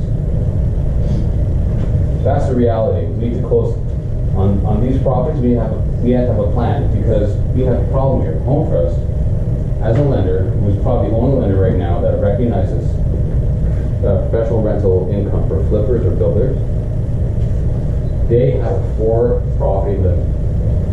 They will only lend to 4 properties any given day for 1 customer. But we have a client that has already 2 properties. Yeah. 4 properties just with them? Yeah. But if you have 4 others, they don't care. What you have outside is irrelevant. It's just what you have with them. But this customer already has properties with Home Trust. So we have to take a look at this and say, how are we going to exit this? Well, we have financials that are very healthy, and we have another lender that will look at a refinance, but doesn't want to necessarily do the initial purchase because they consider it a spec purchase. But when you hold on to it, it's now a long-term rental, and there's a couple other companies like XMC who will finance you now. They just don't want to do the initial purchase because they don't want you to take you as a client and have you flip the property and pay them out. They don't want their money back right away. They want to collect their interest check. So the strategy here is, well, we're going to close at home. We're going to be close to our door limit. We're going to refinance the other property, move it to XMC, rental number 2 that's sitting at home now. Then we're going to free up Home Trust again for another property out plus. Switch this one over to XMC. We can refinance it if the client wants. Use that room again at home. And then we still have the last one, the 4th door at home with their Home Trust. And we successfully close all the properties one by one. But if the client doesn't plan for it and they have 4 properties at Home Trust and they go for the 5th and they don't have any other options, they're going private. Their private cost of funds is going to be roughly 2 to 3% lender fee, and interest rates will start at 8.99 and go up to 10.99. So this strategy saves them a lot of money. And the beautiful thing with land like Home Trust, you can do 12-month terms, 1-year terms, which is nice and easy. We need to wait 12 months before we refinance and switch it out. So it all lines up nice and perfect. And that's kind of just thinking ahead. And I find that most people, when it comes to investing in real estate, they're being reactive. They're not being proactive. They're not asking, what's the plan? So when we talked about this, the stress point was, I've got a property closing this year. And then my question was, what do you have moving forward? And it was Small's like, well, all this other stuff, but that's not my stress point. And I'm like, well, but no, this is going to become a stress point. So let's make sure that what we do today doesn't impact us tomorrow. And that's how we came up with the strategy. You know, the other option would have been to liquidate it, which is never, I'm Portuguese, we never sell real estate, we just buy it. We don't pay rent. So yeah, so that's that strategy, right? So, you know, any questions about that? I'm trying to go back or whatever. So, yeah, I'm just going to add to this. So basically, we started off with what we consider pretty easy, straightforward. First-time buyer. First-time home buyer sort of scenario. We jumped to the advanced scenario. So this advanced scenario. This is the middle one. This should have gone second. And I'll go into the middle one. Just put things in context. Sure, go ahead. So there's no issue with TDS or TS ratios? There are TDS ratios, but we're using gross income. So the serviceability there, the TDS is actually 45. And the whole portfolio all the way through. Yeah? If the original mortgage was taken based on the fact that this is going to be my prime residence, and now it's a rental, can I go back to the lender and ask to refinance, so that's going to cause a problem? Yeah, you can go back, but it doesn't mean not all lenders will do rentals. So it depends on the lender. So 10% of lenders only do primary and recreational properties, they don't do rentals, period. So as long as they're monolines, it'll be like very obscure names like R&G that you probably won't tap into very often. And then you'll have the other rest of the market they'll do with investors. If you have a primary that becomes a rental, yes, in theory you should be able to refinance the property. If you go to the lender and it doesn't qualify, they generally are just going to say, look, I can't help you. Lenders don't want to call your mortgage. They don't want to foreclose on people. In fact, you know, lenders for the last, I've been here a long time, for the last 8 years, I know they've been lobbying really aggressively. So if you think all the real changes that we are experiencing now are difficult, you should know what's been going on even since Harper's days, what they wanted to put in. And it still wants to be put in, and the lending community is the ones who've been fighting it. And that's exactly what they're talking about. They wanted to make everybody re-qualify on renewal. And if you don't qualify, your mortgage is gone. You need to go somewhere else. And the whole lending community, including the banking, said, are you crazy? This will put the whole economy into a recession. People just can't afford it. So if you go in and you can qualify, great. If you don't, they'll just tell you you can't and you'll have to look elsewhere. As a broker, we'll be able to tell you right away what lender, and if your lender meets the criteria, which is great, and if they don't, we'll shift you to another direction, to a lender that does allow you to refinance. But, you know, it's sure the answer is, yeah, you could do it. It's not, there's nothing wrong with it. CIBC? Yeah, CIBC would be fine. Well, CIBC's changed their rules a lot. I could tell you right now, like they were pretty reckless and aggressive in their underwriting, which has been great for a lot of people for a little while. But that window closed fast, closed hard, regulators slapped them. And they're probably one of the most restrictive, if not the most restrictive bank right now. So you may, because I find that lenders, it's not even lenders, people working for lenders, and even mortgage brokers, don't explain to customers that we're getting an exception, or we're, you know, what the rules of engagement are in that mortgage, and how it got done. So people don't know that they qualify because somebody was able to get an exception on a specific rule.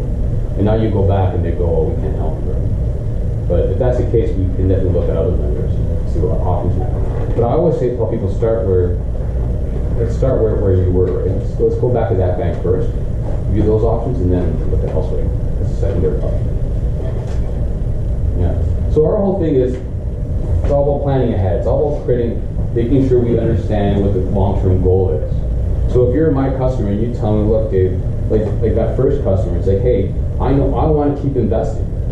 So if we're buying a duplex or a triplex, there's a reasonable probability that client will, as their first primary, will maybe upgrade it to something else and just keep that as a rental. So we got to plan for that. So I'm not going to put that customer in with a lender who doesn't authorize us to finance rentals, because that's the lender who calls your mortgage when you come to them for a refi. And it's because they don't have their investors won't authorize it. That's why. But if you don't have to refi and you keep the property there, until you find out.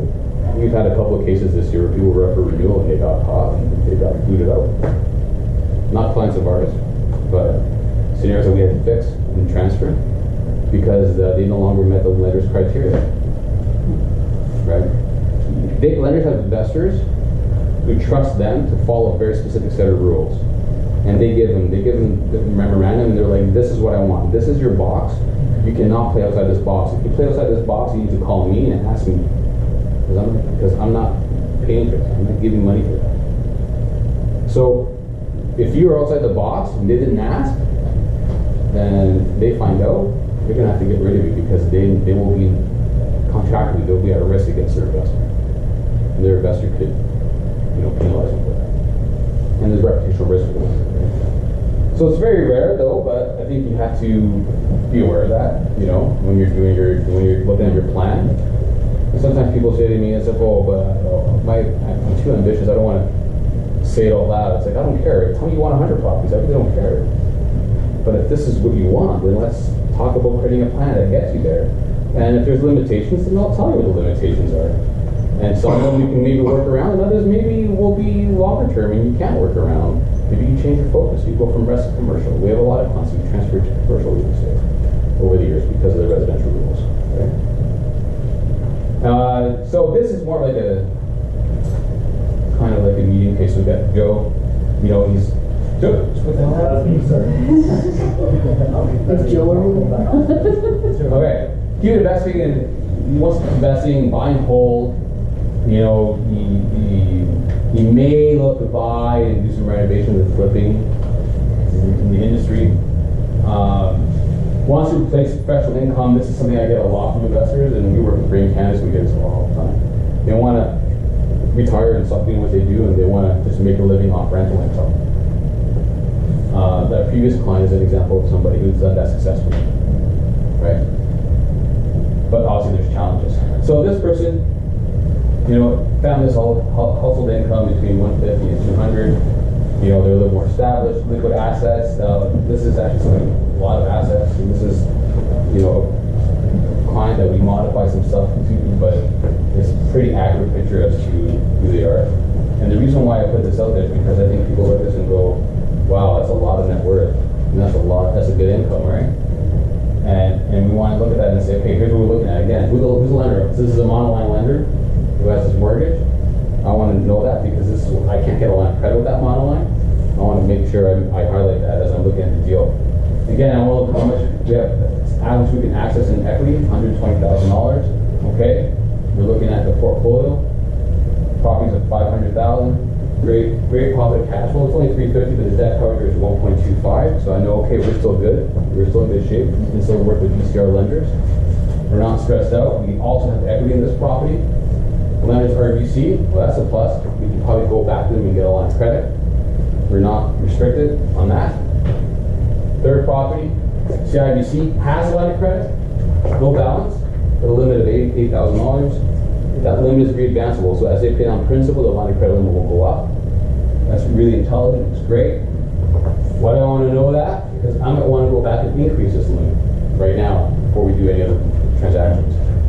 Because this, you know, because CIBC now has a door policy. That coverage ratio is 1.085, not 1.1, so it's a little low. Am I stressed out about it? Not really, because if we were to re-amortize this mortgage back up to 30 years, we can get that payment down a little bit, and then that coverage will probably come back to line. Plus, the other one had a surplus, so we're still okay. So the question: if you refinance, then your ECR will be way lower, right? But you have to, so we have to look at expenses versus rental income. So if your cash flow, your expenses start going up, and your rent stays fixed, and yeah, your debt coverage will come down. And that's a negative. That's could be a problem. Depends what stage you are. If you're early in your portfolio, and your income can subsidize some of that, then it's not an issue. But as you build your portfolio long term, this becomes a problem. So a lot of times, so we watch that coverage ratio right from day one. The very first deal we do for a client, we start looking at DCR. Why? Because we know eventually, if your goal is to buy more than 4 properties, you're going to end up there. right. So we need to make sure we understand. Get the whole 50,000 all out, right? Depends on how much. In this one here, you probably could, because the amortization on this mortgage has about 25 years. We could probably free up a little bit of that capital. Right, go from 30 years and then. Yeah, back to 30 years. Yeah. I know there's a limitation on the square footage a lender will finance, and then it was 400, under 400 square footage, lots of lenders won't touch the property. Is this still the case? So how, like... We have to go to a different lender.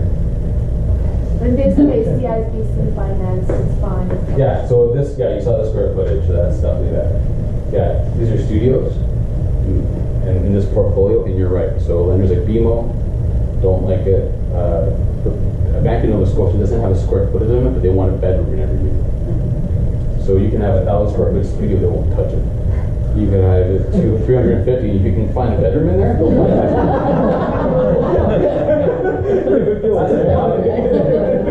Just do one. You know, so square footage is obviously very important. But the thing that's important is the values are quite good in comparison to the debt.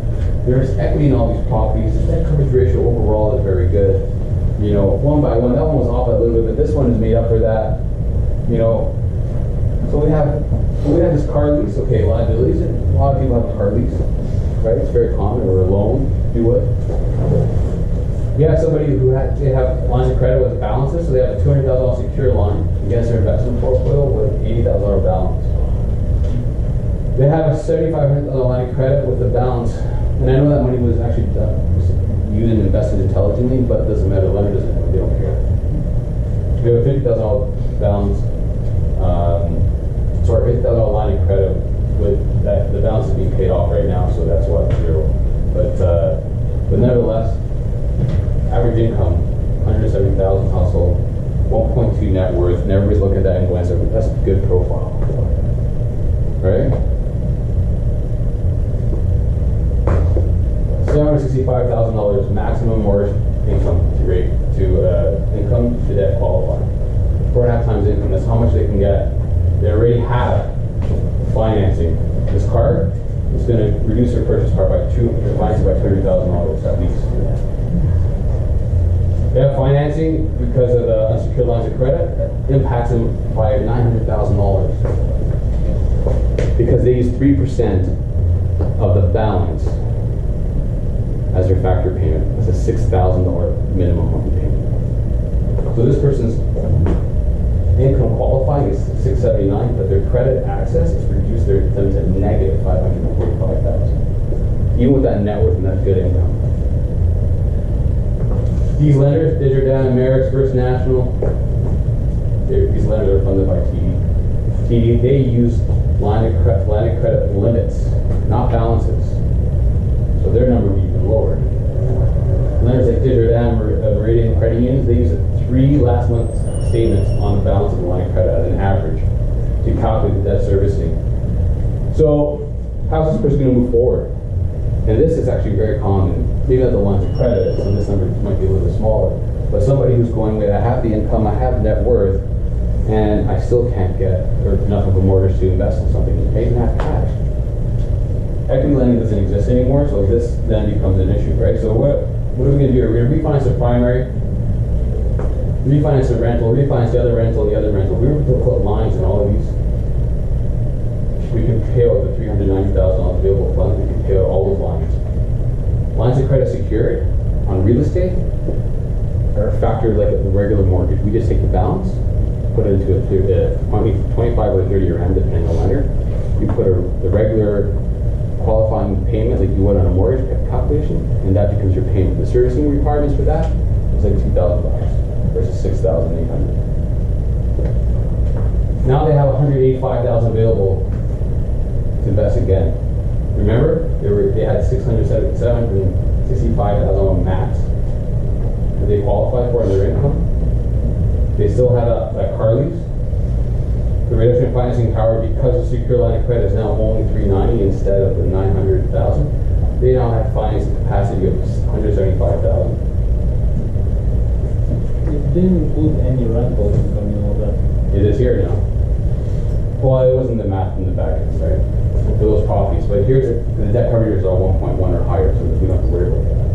The down payment 175, 20% down, the debt coverage ratio for the new property at 1.1. Now they're in the market for a property price in this range, $750,000 to $875,000. And if we were like 3 slides ago, there was negative $573,000. And it was just the way they use their credit. Credit score is like 900, 850 for this person. It's really high.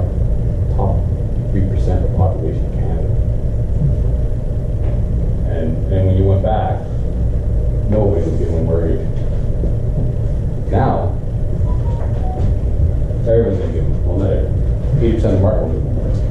So you only use, just so everyone understands it, you only use the rental income to calculate DCR for every property? Yeah, I use rental income to calculate the cash flow. Right? And we can hear I'm saying the cash flow needs to be at that coverage ratio of 1.1 to move forward. Right? Yeah. In this problem. And so you may have to put a little bit more But down. from the previous properties, you don't use a rental income? I use rental income. And you did that DCR 1.2. Now some lenders will use 50% rental income, other lenders will use a worksheet, there's about 15% rental income. But if we're going to use a debt coverage ratio lender, no problem. I don't have to worry about that. I use the true real cash flow of the property. Okay? Yeah. So we're hearing some kind of situation similar to this gentleman, but instead of having 4 properties where you're at, we only got 1, and the bank's knocked down their own valuation. So the bank valued my house at 800, and then they took their own the appraiser's valuation, and they knocked it to 650 in keeping with. You were refinancing or something? Yeah. Oh, okay. Well, I switched from one lender to another. To another, okay. From up by that.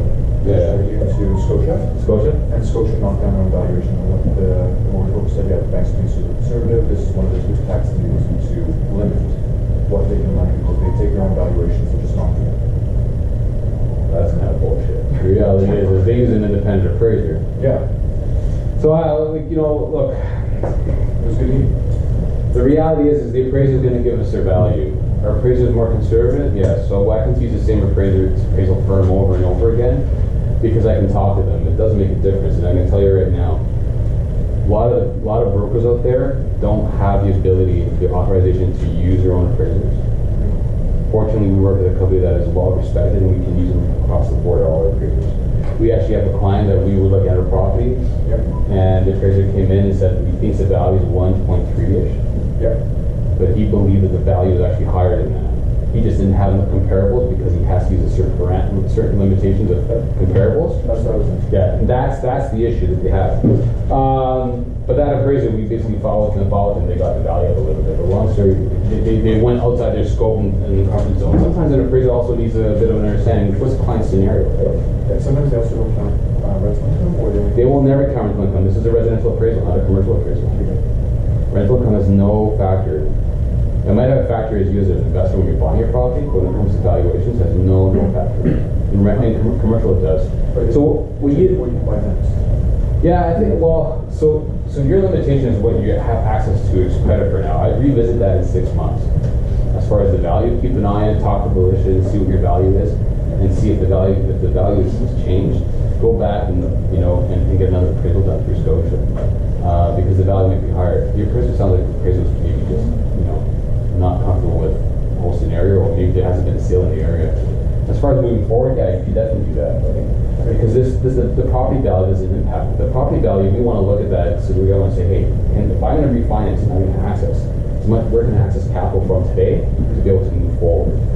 The only thing I would tell you is when you buy the next property, you want to ask yourself is, okay, well, when you buy the next one, do you want to buy 3 or 4? Do you still want to keep this going? Is that the objective? And if that is the objective, what we do there is that going to prevent us from refinancing to Scotia? That's a question we're going to have to ask. And if it does, what's the exit strategy to move out of Scotia? What's available to you to free up that equity? Because you sound like you have a lot of equity in your home.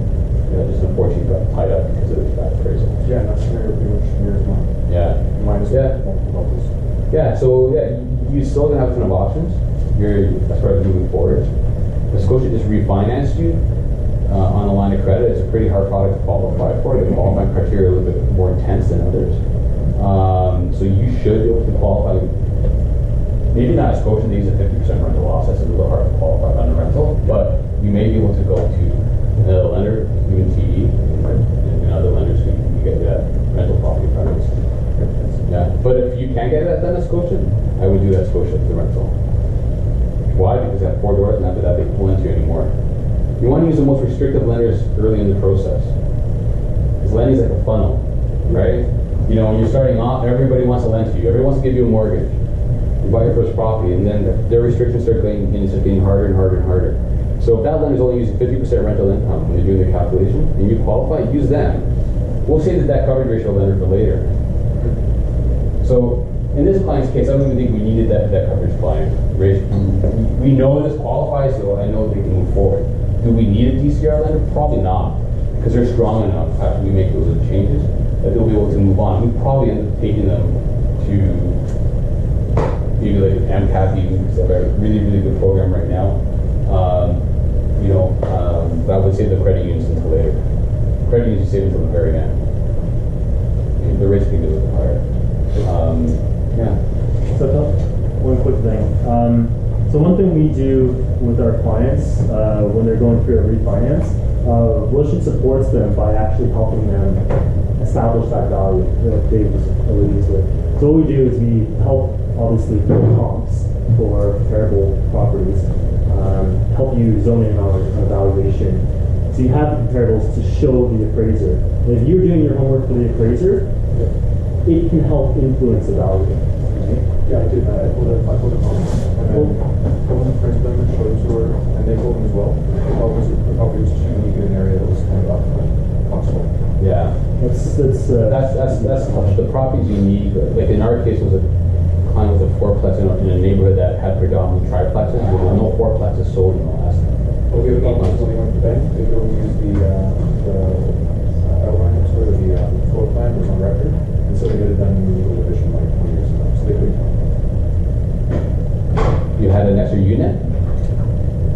No, there was an extra like 15 feet in the house that they couldn't count. The appraiser? Yeah, because it didn't exist in the sales records. That's just. You should have got that appraiser fired. You and your appraiser. If Smith Scotia makes appraiser, I can do anything they sensibly. Yeah, no, they sent the wrong guy out. They use the NAS system, which is basically just a general. It's first come, first serve type thing. So all the appraisers, the way it works is all the appraisers are ranked top from 1 to whatever, infinity. And but everyone has a certain amount that they can take into their basket based on how many agents how many appraisers they have in their team. So let's say the top 5 have like 10 each. Their baskets are full, then it goes to the next one. Then eventually you might get some guy from Barrie coming down and doing appraisal in Toronto. I've seen that happen. Back in the day when NAS was that we didn't have a choice. Yeah. So I mean, we can do it. Look, I've successfully. Broker would have to go back and really fight really hard and get up to real estate markets to get them to come back. There's a guy at Scotia, his whole job is basically looking at complaints and saying, is this appraiser out to lunch or not? Right? And if they think they're out to lunch and they have a business case, they actually cut them off and they'll send somebody else in. You get their cost too. Or, I mean, saving grace is that appraisals are good for how long? On 6 months, that's it. So it will expire, at which point you can go back and try again. That's why I said 6 months. You want it. 6 months, take a look at it, the values, and see what's happening. Or put another one that's probably. Another one's going to change it because they're all using NAS. What you need is somebody who's experienced who says, you know, like we're going to use an experienced appraiser who knows what they're doing, right? Who can handpick their appraiser. So I had like handcuffed for the next 6 months. I can't buy another property. So I've got to do like on the go. Okay, well, but do you not have enough money to close the other property? Do you need the equity? Yeah, let's say it's like $500,000 and like another 200K. And the 200K just is not accessible right now. Correct. The HELOC is like 275. So I'm like 2 1/4. Give me a call and I can see what they can do. You may have cheap lenders. Yeah. Yeah. The problem with these banks is once they firm up the deal, like, it's hard for another broker to go in and change it because it's like they want it's supposed to be a level playing field. Thank God it's not. But I think worst case scenario you might have to move. Is it a fixed term or is it a variable? Variable. Well then move to pay. Yeah, that's 2 months interest in that. 3 months. Yeah, I'd first try to see if I can get real estate markets to take a look at that appraisal and test it and see if we can get it to review it again. Yeah. You give me a call. Because what we can do is we can get all the notes pulled and you know exactly what happened behind the scenes. Because there might be more to this, which I'm starting to think there is. Than you've probably been told. Yeah. So we have this whiteboard. Anybody want me to use it? Draw the funnel. Draw the funnel? No, hold on. Before you do, go back a slide. Still has secure 250,000. Where is it? 200 and something. Secured. You didn't clear off the secured line of credit balance. No, because that's secured against investments. So it's an investment portfolio. It's nothing secured. So is it? So one of the things we have a concept of investment portfolios. One of the things we will teach them to do is, hey, you want to leverage your real estate. Sometimes it's leverage your investments.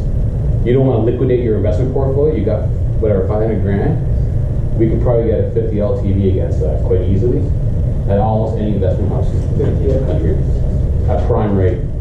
So what for financing market accounts? For the purposes of getting your next mortgage, how do they consider this? The secured line of credit against the investments is considered the same way as a secured line of credit against the house. Okay.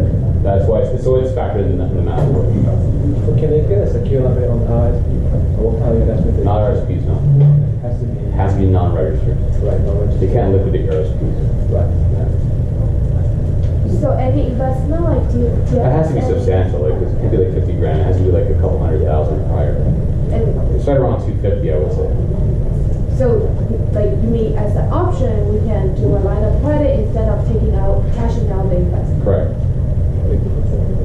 Get a margin line. It's at prime rate, interest only, which is generally better than most lines of credit. Most of our lenders, we're able to get our clients' lines of credit at prime as well.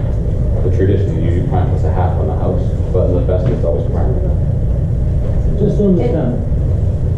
And any lawyers will close on the deal for? You don't need a lawyer for that. What you need is, well, you need somebody to close it for you after, but you need the investment house does it for you. Like RBC Dominion Securities, or it can't be like a retail branch level. We have to move the investments to an investment advisor, one of the larger firms, and then they'll do it for you.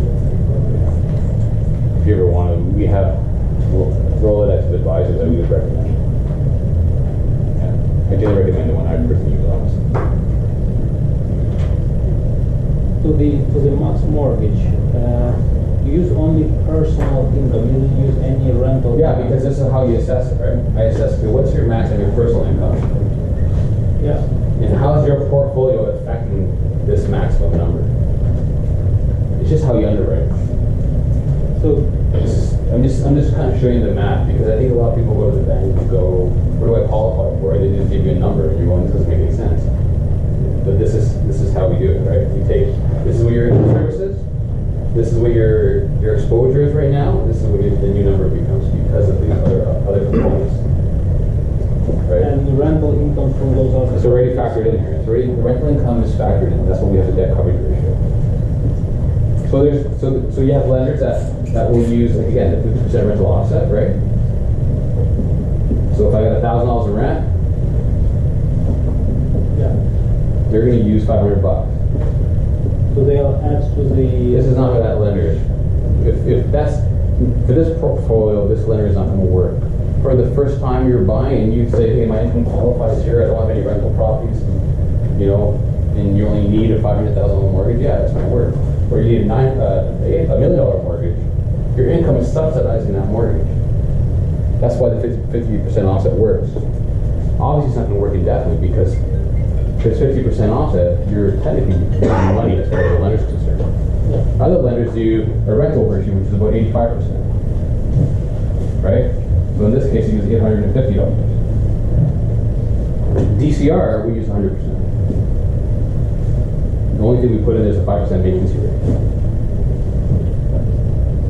Right? So effectively, it's 95% with the vacancy rate. So when we have a DCR of 1.1, we've already put the vacancy rate in. We know that it doesn't matter. Your portfolio, as far as they're concerned, is self-sufficient. All they care about now is what's your cash flow in the new property you're buying, and can you finance and service your own personal debt. But it's with another lender, not just like Scotia or. No, this would be credit unions. But if I know if it's there, then we're good, right? Yeah. That's the objective here, okay? On a more complex portfolio, the first case was somebody who's new or somebody who has like 1 or 2 properties, we would use these lenders and exhaust them first, right? Because of the whole funnel thing. It's obsessed with the funnel. So when you start a tier, man, like it's just literally, this is it, man. It's like everybody wants to lend to you, 100% of the lenders, and then you buy your first rental. Now it's 90%. After you get to about 4 properties, now you're about 65% of the community. And then it goes down and down, and before you know it, you run out of lenders. And look, a lot of people just ripping into CIBC is enough because I'm ripping them just because it's reality. When they were doing their whole like easy lending, everybody's lying. They're just so easy. I always tell people, it's like, look, this is the funnel. CIBC at that time was down here. They're the easiest lender to get access to money to. What happens if you use them here? You've alienated everybody else. I have a client who paid $50,000 in penalties to get out of his 6 mortgage CIBC, to that or never investigate. And he did his calculations and he was like, it goes away. And that's because they were lending on DCR, but they weren't telling people that. That's the reality. Yeah.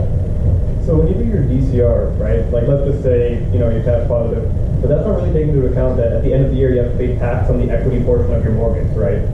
So income tax, no. Property taxes, yes. What do you mean, like income tax on a rental property? You talk about income tax, like net income Like, tax. you have a mortgage payment that's, interest and equity, right? Yeah. But you can't write off, equity part. No, we take the real expenses, right? So we're taking in your mortgage payment, your property taxes, condo fees if you have it. That's the expenses that we do. Okay, yeah, but at the end of the year, you'll still have to pay money out of your own pocket from that. For to pay income for tax. taxes. Yeah. Income tax. So they don't count that. No, because at the end of the day, when we get to the final here, we're looking at like what you qualify for. Well, whatever it is, it's too far out now. Whatever you qualify for, that number was always, we're never exceeding more than 45% of your gross rental, of your gross income, right? Or in this case, rental income is net income. Yeah. So when they look at a DCR, they go, okay, if we do a DCR calculation, there's a surplus after the debt coverage ratio, you're over 1.1 or equal or greater. The property's paying for itself as far as they're concerned. So they literally do, they actually literally take it off. We don't even put it in the application, take it right off. There's a whole DCR worksheet. The properties don't even get on the app. All they want to see in the app is your primary residence. And if you have a negative DCR, they want the negative as a liability. If you have a positive DCR, they want that positive as an income. That's how they work. Now there are lenders who work off tax returns, not the debt coverage ratios. Like the TD, for example, they work off tax returns. It becomes very restricted. National Bank does that as well. Yeah. So you said that B lenders are no longer lending money for flips? No. So most B lenders will not do flips anymore. So just If they do it, they don't know about it. I'll tell you that. So just private. Intentionally, yeah, generally they're private. So a B lender. So even when we used to do flips, the B lenders, they pretend like they don't know. Every flip is considered a rental property, right? So they'll look, okay, what's the fair market rent for this property? We do a rental assessment for the property. We give them the cash flow now. So they'll say, okay, this is a rental property. They don't want to know that you're demoing it or you're gutting it out. But enough of them have been burnt on that, so that they're going, hey, if it doesn't fit that box as a rental property, then I don't want to do it. I don't want to touch it. If it does fit the box, I'll do it and I'll turn my blinders on. But if your income is solely sourced from that, then I'm not touching you anymore because I know what you're doing. And I can't tell my investors that you're not flipping. And they've actually got to the point where those lenders who don't want to do it, they'll pull title searches on you.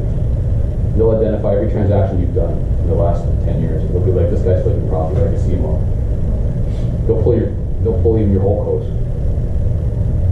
Privacy's gone, digitization.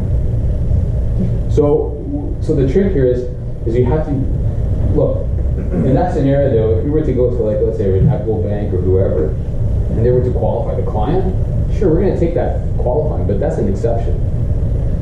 When we're talking about creating a strategy, we create strategy on real fact, not exceptions. If I get an exception here and there, those are bonuses, man. Count yourself lucky, and I'll explain to the client that this is an exception, and here's why it's an exception. And don't expect this to be the norm, because it's not going to carry forward. So let's plan for the factual reality of what we're in, and if we can pull a couple of Hail Marys here and there, great, those are bonuses. So that's why we designed that plan. There are lenders who do financing for professional builders if they have carry-on. There's Home Trustees have a great program, they cancel it. But there are a couple of lenders that still do that. So if you're doing a flip and you're a builder and you have a history, or if you have carry-on, then that's where I would go. Instead of using a private for the whole thing, because private can get expensive. This is cheaper than Yeah, they'll be sitting around $6.99 with 1 fee, 75 basis fee. Yeah. We'll take one more question before we wrap up. In your second scenario, Joe is buying he owns 4 rentals. It's all under corporate. No, this was personal. Use all personal. Yeah. And then how do we... The one before that was all corporate. And then what is the pros and cons? When do we move everything to corporate? When can we stay under personal? Oh. Wait till next month. We have the accounting coming in. Well, accounting and lending are 2 different things. Most lenders don't like whole codes. So it can get a little restrictive. So I think for me to say what's the most opportune time, that's a little difficult. What I would say is you have to sit down and create a plan, and if you really, really believe that you are better off being incorporated, then we would want to look at the two different options. Your cost of funds are going to go up by about 30% on the interest side to be fully incorporated once you get past the 3 properties. Most lenders will start clamping down on that. So generally, from a lending perspective, you want to avoid corporations, and your accountant might have a separate. So your account now, if there's enough savings in it to justify it, then yeah, that's great. You know, do it. Saving on your interest rate, but paying more in taxes doesn't always make sense either, right? That's why self-employed people are like, you know, they pay a little more on their rate, but I'd rather pay an extra $2,000 at the end of the year than pay an extra $20,000 at the end of the year, right? So the reality is I think you need to get the plan, and then you need to get the tax advice and compare the two. And get your mortgage advisor who's helping you, and your real estate advisor who's helping you create your plan, have a talk with your accountant. I have no problem with that. Because I think unfortunately accountants and lawyers don't practice in that industry. They don't know. You know how many times we've done deals and I've done with lawyers with their client right there going, I don't think these terms are acceptable. And I'll be like, pick up the phone. Because, you know, ask them how many mortgages they've underwritten, and they'll be like, 0. I'm like, yeah, shut the hell up. Like, you don't like it. You know, and I'll explain to them exactly why it fits in there. Here's the reality. I'd rather fund you at Scotia or TD or any of the monolines 10 times over funding you at a U-lender. I get paid twice as much. I have no incentive to do a deal. But it's just where it fits. So as a broker, I don't want to go to this type of lenders, right? You know, and to be incorporated, you might have to go there, but just be aware that there are limitations, right? So create a plan and then reverse it. Like the reality is, it's really hard to find a holistic advisor who's going to understand, be able to advise you across these different realms. You know, patting ourselves on the back, I guess, or plugging ourselves right now. We try to, like, Volition with our advisory services, we actually do try to go like that. Countless times I'm on calls with Dave or Chris or Hugo, with the client, without the client. Sometimes I'm on calls with their lawyer, with the client or without the client, just trying to coordinate. Sometimes I'm with my wife on vacation and with you and the client. No, but like, trying to coordinate and trying to make sure that all of your service providers are on one page is a very difficult task. That's one of the challenges as a real estate investor. You're not just buying, you know, one home. You're trying to build a portfolio, and it's hard to do that. So, you know, that's one of the gaps that we hope to fill, and where the roadblocks are often problem. So this whole funnel thing, like we had a thing we call it the blueprint. We don't reference to it as much as we used to. We basically, and we still do it, where my team will go in and they'll analyze all the different lender policies, and then we'll basically graph it. When is the most opportune time to utilize a lender at which stage, right? And that's the whole thing with the funnel, right? So that's how we know which lenders are available and how hard it gets and when it gets harder. When the stress points occur. So by creating that, it allows us to then have an ongoing educated conversation with the lender and the underwriter, so we can communicate that to you. The thing is that you're going to find that they change year over year, but it's generally very minimal. Lenders don't change their policies complete 180. So if you have a plan, you're still going to be able to move forward. You just might have to tweak it and modify it as you move forward. If you don't put a plan together, then you're just basically waiting and hoping that people keep saying yes. And that once you hit that wall, that's where you get stressful. And that's where people end up costing them a lot of money, because they end up getting some second-tier clients. So I encourage it. Like 5 years ago when we started doing the 4 years ago, we started doing the blueprint. Our blueprint was take you from your first property to your 22nd or 24th. You know, in the GTA, in the Ontario market, that same blueprint now is like 10 doors, 10 properties. It's not 22 anymore. But it's been over 4 years. It's modified. Now, a lot of those clients are in that 10, 12 property, and they're stressed out. We've educated them and moved them into commercial. And those clients who have large portfolios of residential property properties, we do this all over the country, will take their real estate, take their 10, 20, whatever properties, and consolidate it to one commercial loan. Or even create mortgage segments, and so they're individual registered. You can buy and sell the portfolio, not triggering any major fees. And that allows them to go back into the marketplace. And they can actually start investing in residential again. Because once we create a commercial structure and a commercial loan and a proper commercial platform, guess what? It's no longer on your personal bureau. And we can report it to TV. You know what they'll say? It's great business. Good for you. I don't care about that. That's a great real estate business you have on the side. I don't care about your retail banking needs. So we basically convert a client from being non-attractive to all the lenders, and we bring them back to property one again. What's a commercial? Let's say commercial is what do you need to qualify? The debt coverage ratio is 1.2 to 1.25. On an average property? On the total portfolio? Sorry, I'm going to have to pull a plug because we're running out of time. You can ask Dave directly afterwards. Yeah. That's cool. Mm-hmm. Yeah. So anyway, I just want to quickly wrap things I'm up. sipping your wine anyway. You need to get to the second I started talking, you know, having trouble with the deck. Well, let's give Dave a round of applause.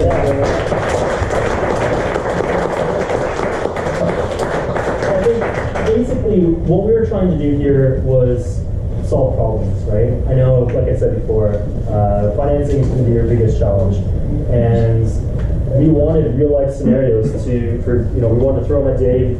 We wanted a variety of scenarios, sort of like the starting out, sort of intermediate scenario, and then a really advanced scenario. And we want to see like how would you approach these, and the idea is hopefully you identify with one of these buckets, and maybe there's something in there for you too. So this is basically underwriting in real time. You don't get this anywhere else. Like Dave said, you go to a mortgage broker, they'll say, okay, this is what you qualify for. But you don't know if there was anything to do that you could have done to improve the situation, or did they look at other lenders? You don't know, right? So this is underwriting in real time. You don't see this anywhere else. This is sort of like opening up that black box of underwriting, which no one understands, and trying to shine a light in there, and trying to see what's going on, so you have a little more education, a little more understanding. So that's what we're trying to do. Do you feel like that's what you're taking away from this?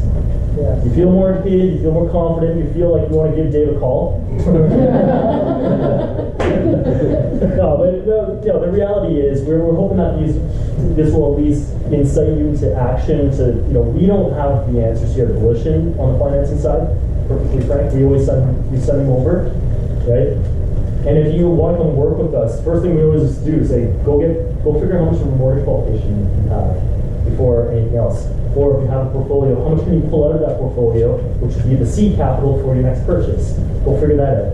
And by the way, also figure out what your mortgage qualification is for your next acquisition. So we can't help you there, but these guys can. So it's always the first step whenever we're working with a client. Cool. Speaking of advisory, we do offer 1 hour complimentary advisory. I know a bunch of people in this room take advantage of it, and our clients obviously work together closely with. If anybody's interested, we do not have an iPad. There will be no iPad. This is our iPad. Very sophisticated. No, just come up and sign. Yeah. Yeah, just leave your name, number, email address, and we'll contact you. And we'll reach out before early next week to coordinate time. Yeah. Well, okay. So I think we know next month we have an accountant coming in, right? So it's going to be Peter Catini. We mentioned the name George Judy a couple times around here. So George is unavailable. His partner Peter will be coming. So that's cool. Save all of your questions till then. In fact, better yet, if you have certain questions, send them to us in advance so we can prep him and make sure that he's including some of these things into his presentation. So email us directly. Who should I email? You? Sure. Yeah, email Ming. Email me. Email Ming. Email Ming if you have any direct questions for Peter to incorporate. The accounting is a massive field, so we'd love to make it a little more narrow when we have that discussion. We always get the same question: should I incorporate? So I know it's a question on everyone's mind. So yeah, the answer is it depends. depends. Yeah, the answer is it depends. So don't expect any like light bulbs to go off. But yeah, Peter Catini's coming March. I think we're trying to get someone in to talk about executive fully furnished rentals as a rental strategy for April. I don't think we have anyone quite yet. In May, actually I haven't told you this yet. In May, we're gonna get one of our investors in here, and we've entitled this "Tales from the Trenches." So this is going to be like some guy who's working with us, who just went through the hellish of a time with his closing with his property. But I think there's a lot of learnings here, so it's pretty. It's a new segment that we're going to try out. See if you guys like it. We can tell you all these success stories. Great. Oh, I bought here, and it's now worth here, and I'm rich. Great. How the fuck does that help me, right? But the reality is, you're going to run into challenges. You're going to run into roadblocks. You're going to run into obstacles. And if you hear of some of these stories and what they did to overcome them, or how to best avoid them in the future, then there's a lot of learnings there. Probably even more than hearing about people's success stories, right? It's not always sunshine and rainbows. It's not, right? We're not going to tell you it is either. So we're going to get someone here who's going to give it to you straight of the crappy experience he had, but he came out the other side and he's stronger for it, right? We mentioned tax planning already, so please email me with any questions. Yeah. Yeah. We think you can do it. We think we can help, just like Home Depot. Yeah. So again, this is, at the end of the day, this is what we aspire to do. We want to be the team to help you be successful, and yeah, hopefully be part of your dream team when you guys are ready to take the next step. Yep. And once we break, Matt and I will be sitting around here in front of our laptops. So please come chat with us, or Sam, raise your hand, and Ed as well on our team. So there's 4 of us here, and a bunch of the social folks here will be going out for drinks. And does that include you guys this time? I hope it includes us this time. Last time we stayed here for a very long time. We did not make it to beer time. Anyway, we'll be here until 10, so you can bombard Dave with your questions and scenarios and whatever. We'll be here till 10, and then I think a bunch of people usually head over to your drinks. Flo is our social coordinator, our unofficial social coordinator. So. I feel like unpaid volunteer. Unpaid volunteer. There's lots we can go to the bar earlier than 10. You can, sure. We're going to be there till 10. In fact, you get in here earlier the earlier I can go home. So, yeah. No, we'll be here till 10. So, stick around, chat, get to know each other. Cool, thanks. Thanks, guys. All right. Thanks, man. There, let's crack open.